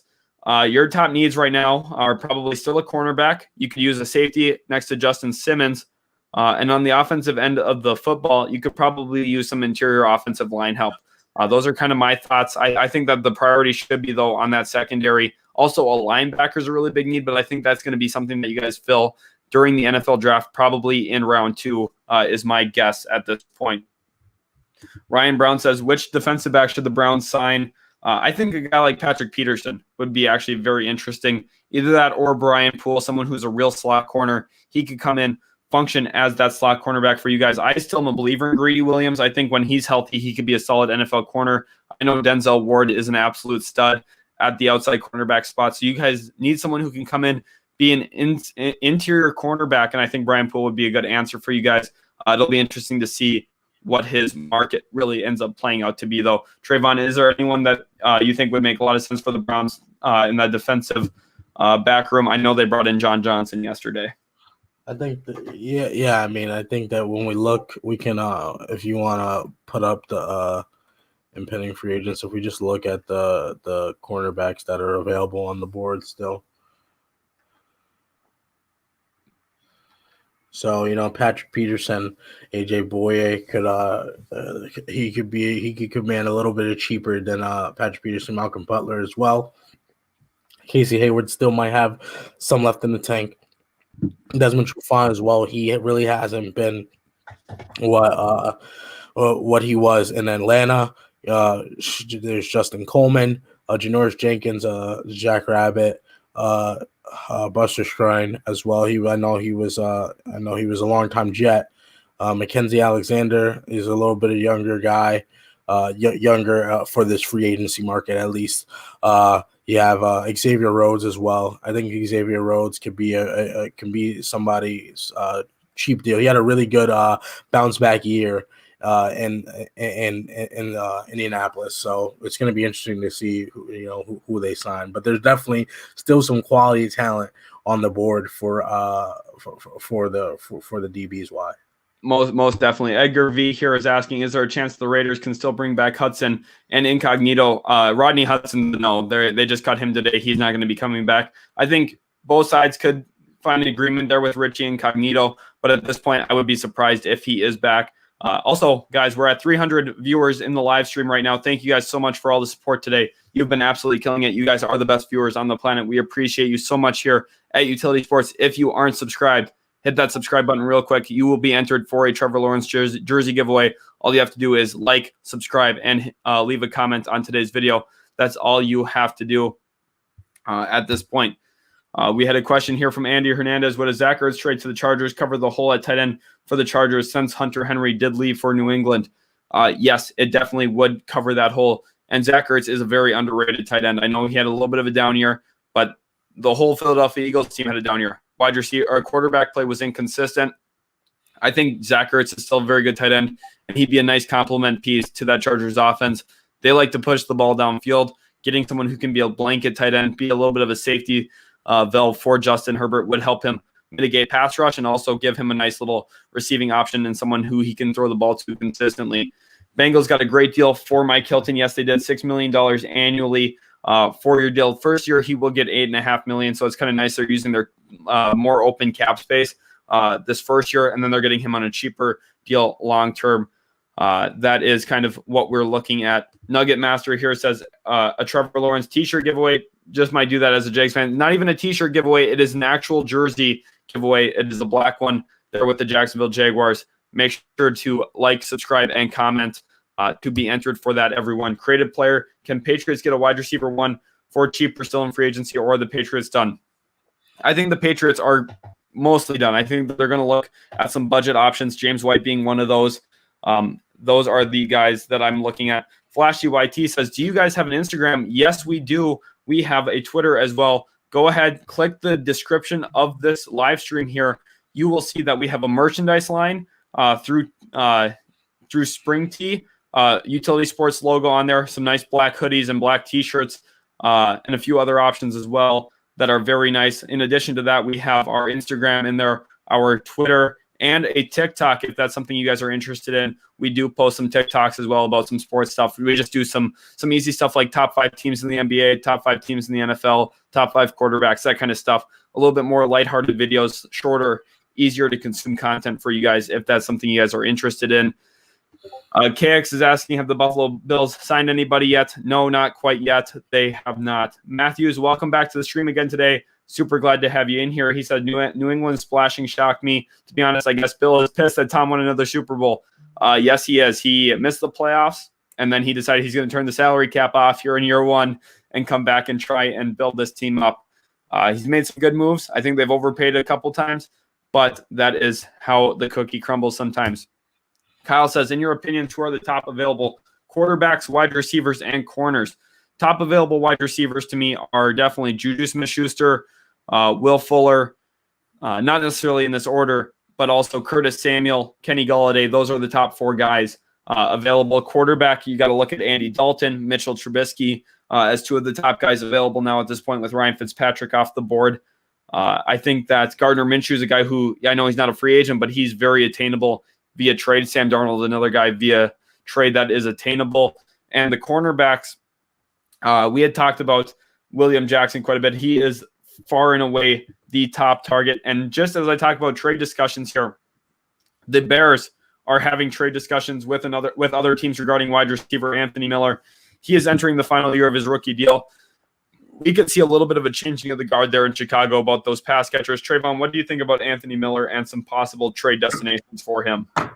I think that it makes sense for if they feel like they're not gonna want to re-sign them to a deal, so you're gonna get as much as you can get. Some places that jump off the board.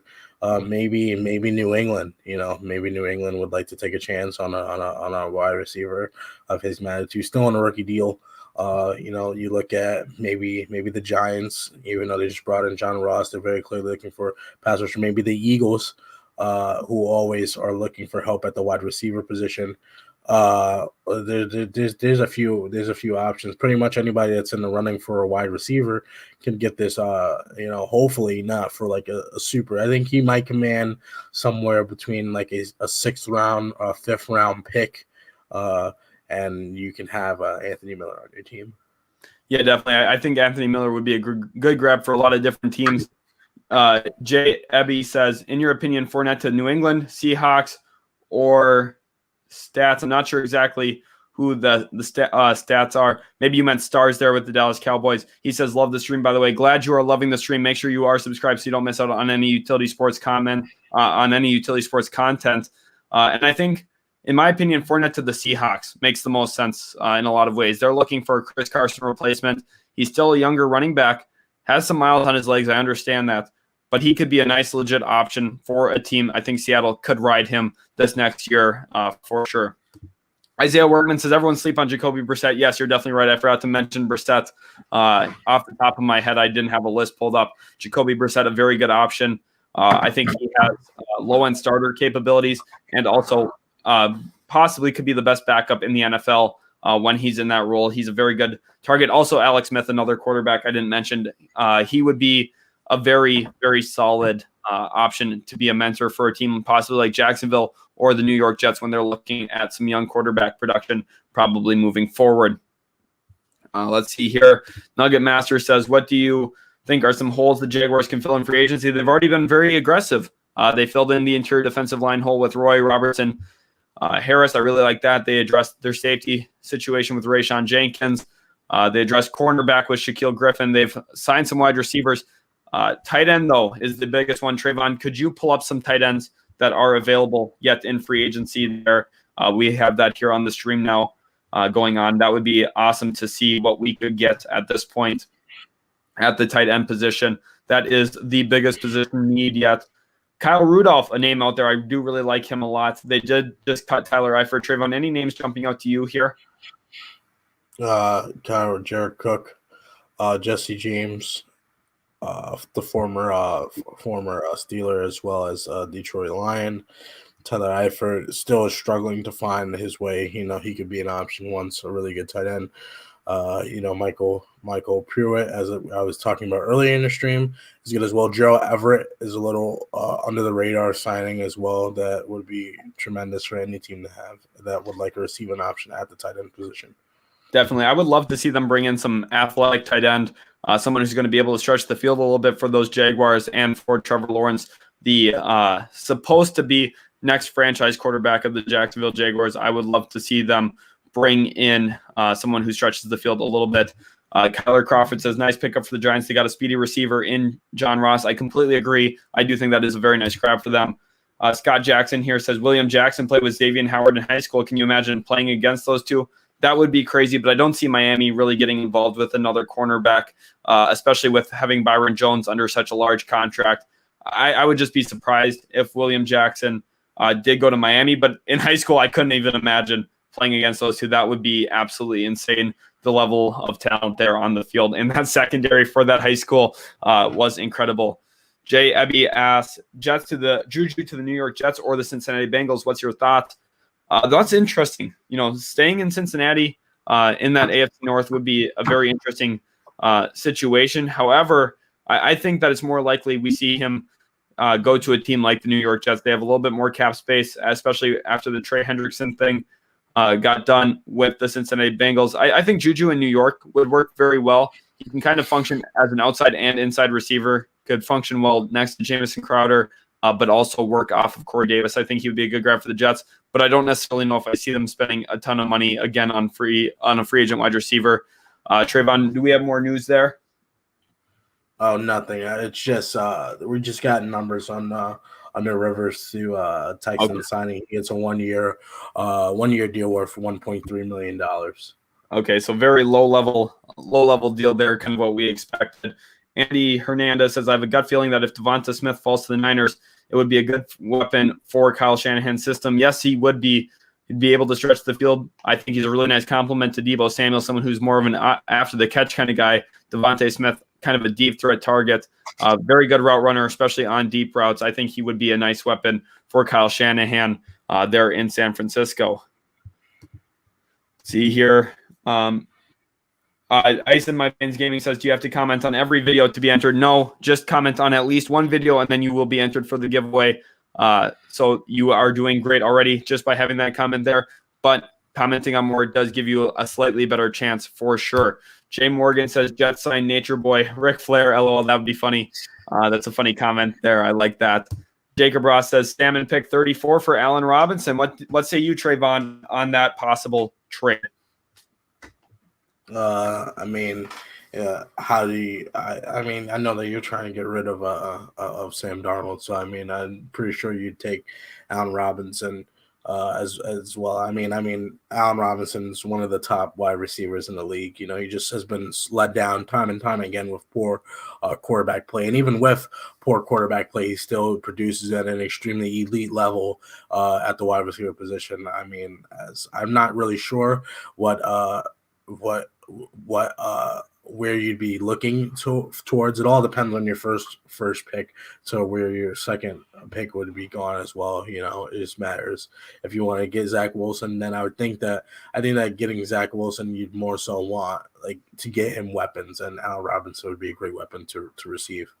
Right. Allen Robinson would be a wonderful addition to the New York Jets. I think even with Corey Davis there, everyone would look at Allen Robinson as that true number one guy, and it would probably set Corey Davis up to be a better number two option, kind of like what we saw in Tennessee in recent years. Jay Ebby once again says, I think the Giants take Jalen Waddle in the first. That's why they aren't after a wide receiver in free agency. I think that they probably want to take Jalen Waddle, but will Jalen Waddle still be there at pick 11? Possibly, but I'm not sold on that. He's got high-end athleticism, high-end potential. I think a lot of teams are going to be hard-pressed to pass on him in the top 10. We could see a team possibly like the Detroit Lions trying to figure things out with Jared Goff, pull the trigger on Jalen Waddle. Maybe the Giants feel like they can get an elite pass catcher at pick 11, but I wouldn't count on it necessarily either.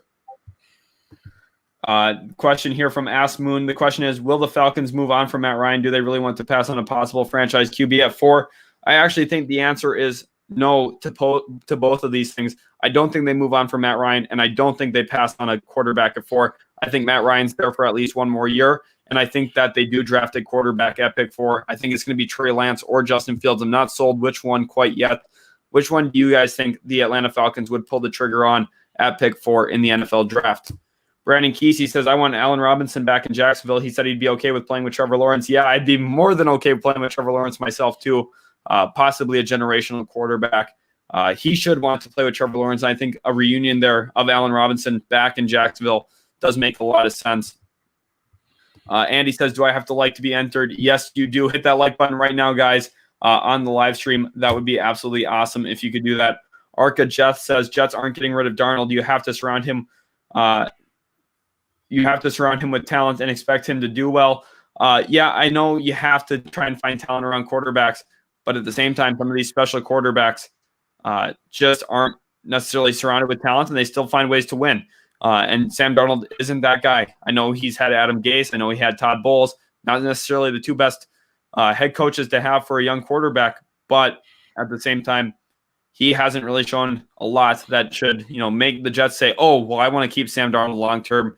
I'm just a little critical of him. I understand it for those who think that he could still be really good, and I think a change of scenery would be in the best case scenario for his career as well. Jay Morgan says, if Texans are smart, they should take the Jets offer for Watson. They would be guaranteed top 10 picks for a few years. Yeah, I think that would be pretty smart, getting a couple years of assets from the New York Jets if you're Houston. But at the same time, trading Deshaun Watson, you might have multiple picks, and you might not get a player as good as Deshaun Watson ever again with those. I just think that'll be a little questionable. Let's see here. Barmore cap hit is 15 mil. His dead cap is 7.6 mil, and he making less than the dead cap. Yeah, I understand the situation there with that. You're gonna have to have some situation where he probably works out a new deal when he gets traded to kind of alleviate some of that cap pressure. It'll probably come with a restructure extension type of situation there. KX says, according to the NFL, the Tampa Bay Buccaneers didn't redo Rob Gronkowski's contract. Then he would have went to the Buffalo Bills. Yeah, we talked about that a little bit earlier. He would have been an interesting grab for Buffalo, but all in all, it sounds like Tampa Bay was going to be his home as long as Tom Brady was there as well. A human says Matt Ryan restructured his contract. I'm not sure. I haven't seen that, but that could be the case. Trayvon, do you know if that is the case for sure or not? I'm not sure if he did. I don't think he did. I don't think I heard anything of that magnitude. All right. And then CJ Kara Thomas says, what team in the next couple days can become a winner of free agency with the remaining free agents? One of those would possibly be the San Francisco 49ers with Trent Williams because of the situation that they have there in trying to keep their franchise left tackle. That is something that they need to really prioritize at this point. If they were able to keep him, you could look at them as a real winner from free agency. I think also the New York Giants or Washington football team are two teams that could be in situations to say that, hey, we're winners from free agency. We brought in a big-time wide receiver. Also, the Giants just got their extension done with Leonard Williams. So it's going to, kind of depend on what they end up getting done there. But that is kind of the situation. How it's kind of going at this point. Trayvon, what do you think about that? Oh, apparently they're telling me that he did restructure. Well, that's my bad. I hadn't heard that. I hadn't either. The next couple of days, I think we're gonna see. I think losers would be losing. I think I'm gonna go with position, and that's just wide receivers, because apparently the wide receiver market hasn't been as hot as they would think. And again, I think it traits to this draft class. The draft class is extremely deep. You have a chance to get to get a starter level on such a cheap contract. Why would you do that when you could just do that rather than overpaying for Juju or Kenny Galladay? Yeah, interesting. FBZ Jones says DJ Chark played just like Allen Robinson. I don't agree at all. I think Allen Robinson is more of an underneath receiver, someone who catches the ball, gets yards after the catch, where DJ Chark kind of stretches the field a little bit more. Now, don't get me wrong, DJ Chark has great hands. He's a great route runner, can catch stuff underneath as well. But Allen Robinson's one of the best in the NFL at that. I think DJ Chark and Allen Robinson could really complement themselves well together there in Jacksonville if that is the landing spot for him. Andy Hernandez says, what would you rate the Niners offense if they re-sign Trent Williams and draft Slater? Now, I probably wouldn't do that. I wouldn't re-sign Trent Williams and draft Slater. No, I think Rashawn Slater is a great tackle, but I just don't necessarily think he would be the biggest need for them if they were able to keep Trent Williams. But I still do think that their offense would be pretty solid. I think that the quarterback situation kind of limits them. I think Jimmy Garoppolo is kind of a mediocre quarterback with mediocre arm talent. He's not the best quarterback when it comes to accuracy, doesn't have the best arm, doesn't have the strongest arm. Sometimes lacks decision making, but for the most part, he's kind of a game manager. And I think that when you have a game manager quarterback, you can be a mid-tier to low end, high tier offense. But at that point, there's no chance that they're an offense near the thresholds of a team like Tampa Bay, Green Bay, or also the Kansas City Chiefs. Those are the teams that they would have to try and get over, and they're just not going to. Even Seattle, their offense with DK Metcalf, Tyler Lockett, Russell Wilson is just far superior to what the Niners have on that end. But the nice thing, Niners front seven so strong. They got Jason Verrett back on a good deal. Their defense is the strength of that football team, so it's okay if they don't have a super high end offense as long as their defense plays at a high end level once Nick Bosa is back healthy. Patriot USA says the Jets will take Kyle Pitts or Penei Sewell. I wouldn't be mad at either of those, but I'd be surprised if either of those two are the pick at number 2 overall. Sewell probably more likely at pick 2. Kyle Pitts, he will not be the second overall pick in the NFL draft. You can mark my words on that right now. That just will not happen. But like Nugget Master, I think Sewell would be the proper pick for the Jets. I would love to grab him as well. He's the best run blocker in this class. He's going to be an absolute menace at right tackle. If the New York Jets drafted him, we'd keep Mekhi Becton there at left tackle. It would be a great grab overall. Which big name free agents are left? Trent Williams being the biggest one. He probably has a pretty strong market from a few teams. We could be looking at maybe the Kansas City Chiefs trying to make a run at him. The Indianapolis Colts are for sure going to be interested, and the San Francisco 49ers want him back badly. I know that is the case for sure. Trent Williams is the lead dog at this point. There are a few other nice ones, though. Will Jackson, a cornerback. For example, Juju Smith-Schuster, Will Fuller, Kenny Golladay, some really good wide receiver options out on the market as well at this point. The On to Cincinnati podcast wants to know, what is a compensatory pick? Can you dumb it down for me? A compensatory pick here is, like the name kind of says, compensation for losing a player. If you have a player that you tender, say a second-round tender, first-round tender, third-round tender, so on, it basically works itself out like a trade. The team that signs him loses that round pick of whatever the tender is, and at that point, you get that tendered pick back in that. It's essentially a sign and trade in a lot of ways, similar to what the NBA has. Other compensatory picks that are non-tenders tend to be 5th or 6th round picks, and at that point, it's based on the annual average value of the contract.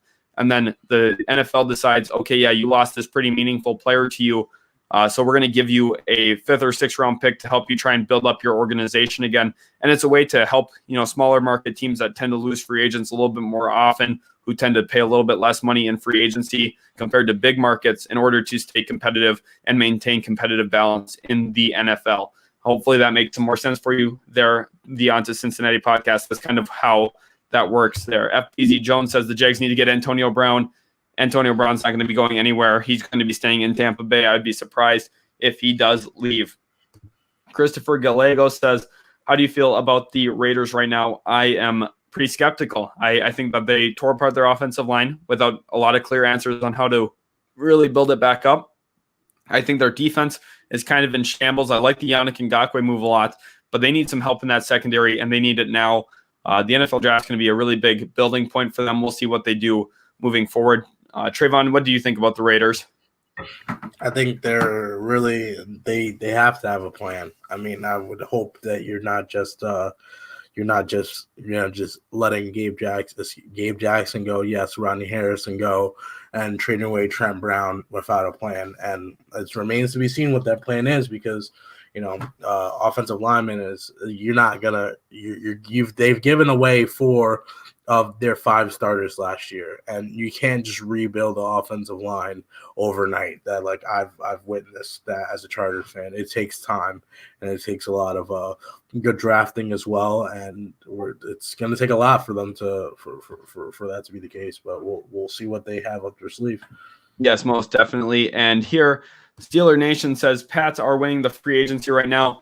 Yeah, they've signed the most big name guys, but they also had a ton of cap space coming in, and their roster was pretty void of talent, especially on the offensive side of the ball. They needed to go out and get some guys. They've done it. They did spend a lot, though. We'll see how it kind of works out for New England. Remember, no one wins a championship during the offseason. You win a championship during the postseason. We'll kind of see how this plays out for New England. Yes, Trayvon, what do we have for news? Apparently, the Titans are releasing Adoree Jackson and offensive tackle Dennis Kenny. Okay, so Dennis Kelly gets released and Adoree Jackson gets released. That is a huge addition to the cornerback room and the cornerback market here in free agency. That is actually very surprising and mind-boggling to me. I would have never guessed that he would have been released this offseason. They've released two big-name corners now, Desmond King. They moved on from him after trading for him, and now Adoree Jackson. Those are two big losses for the Tennessee Titans. Adoree Jackson, a very athletic, good high-end speed cornerback, someone who I would be very interested in the New York Jets grabbing. Hopefully, we'll see where he ends up going. Adoree Jackson and Dennis Kelly both released from the Tennessee Titans. I am very surprised by that news.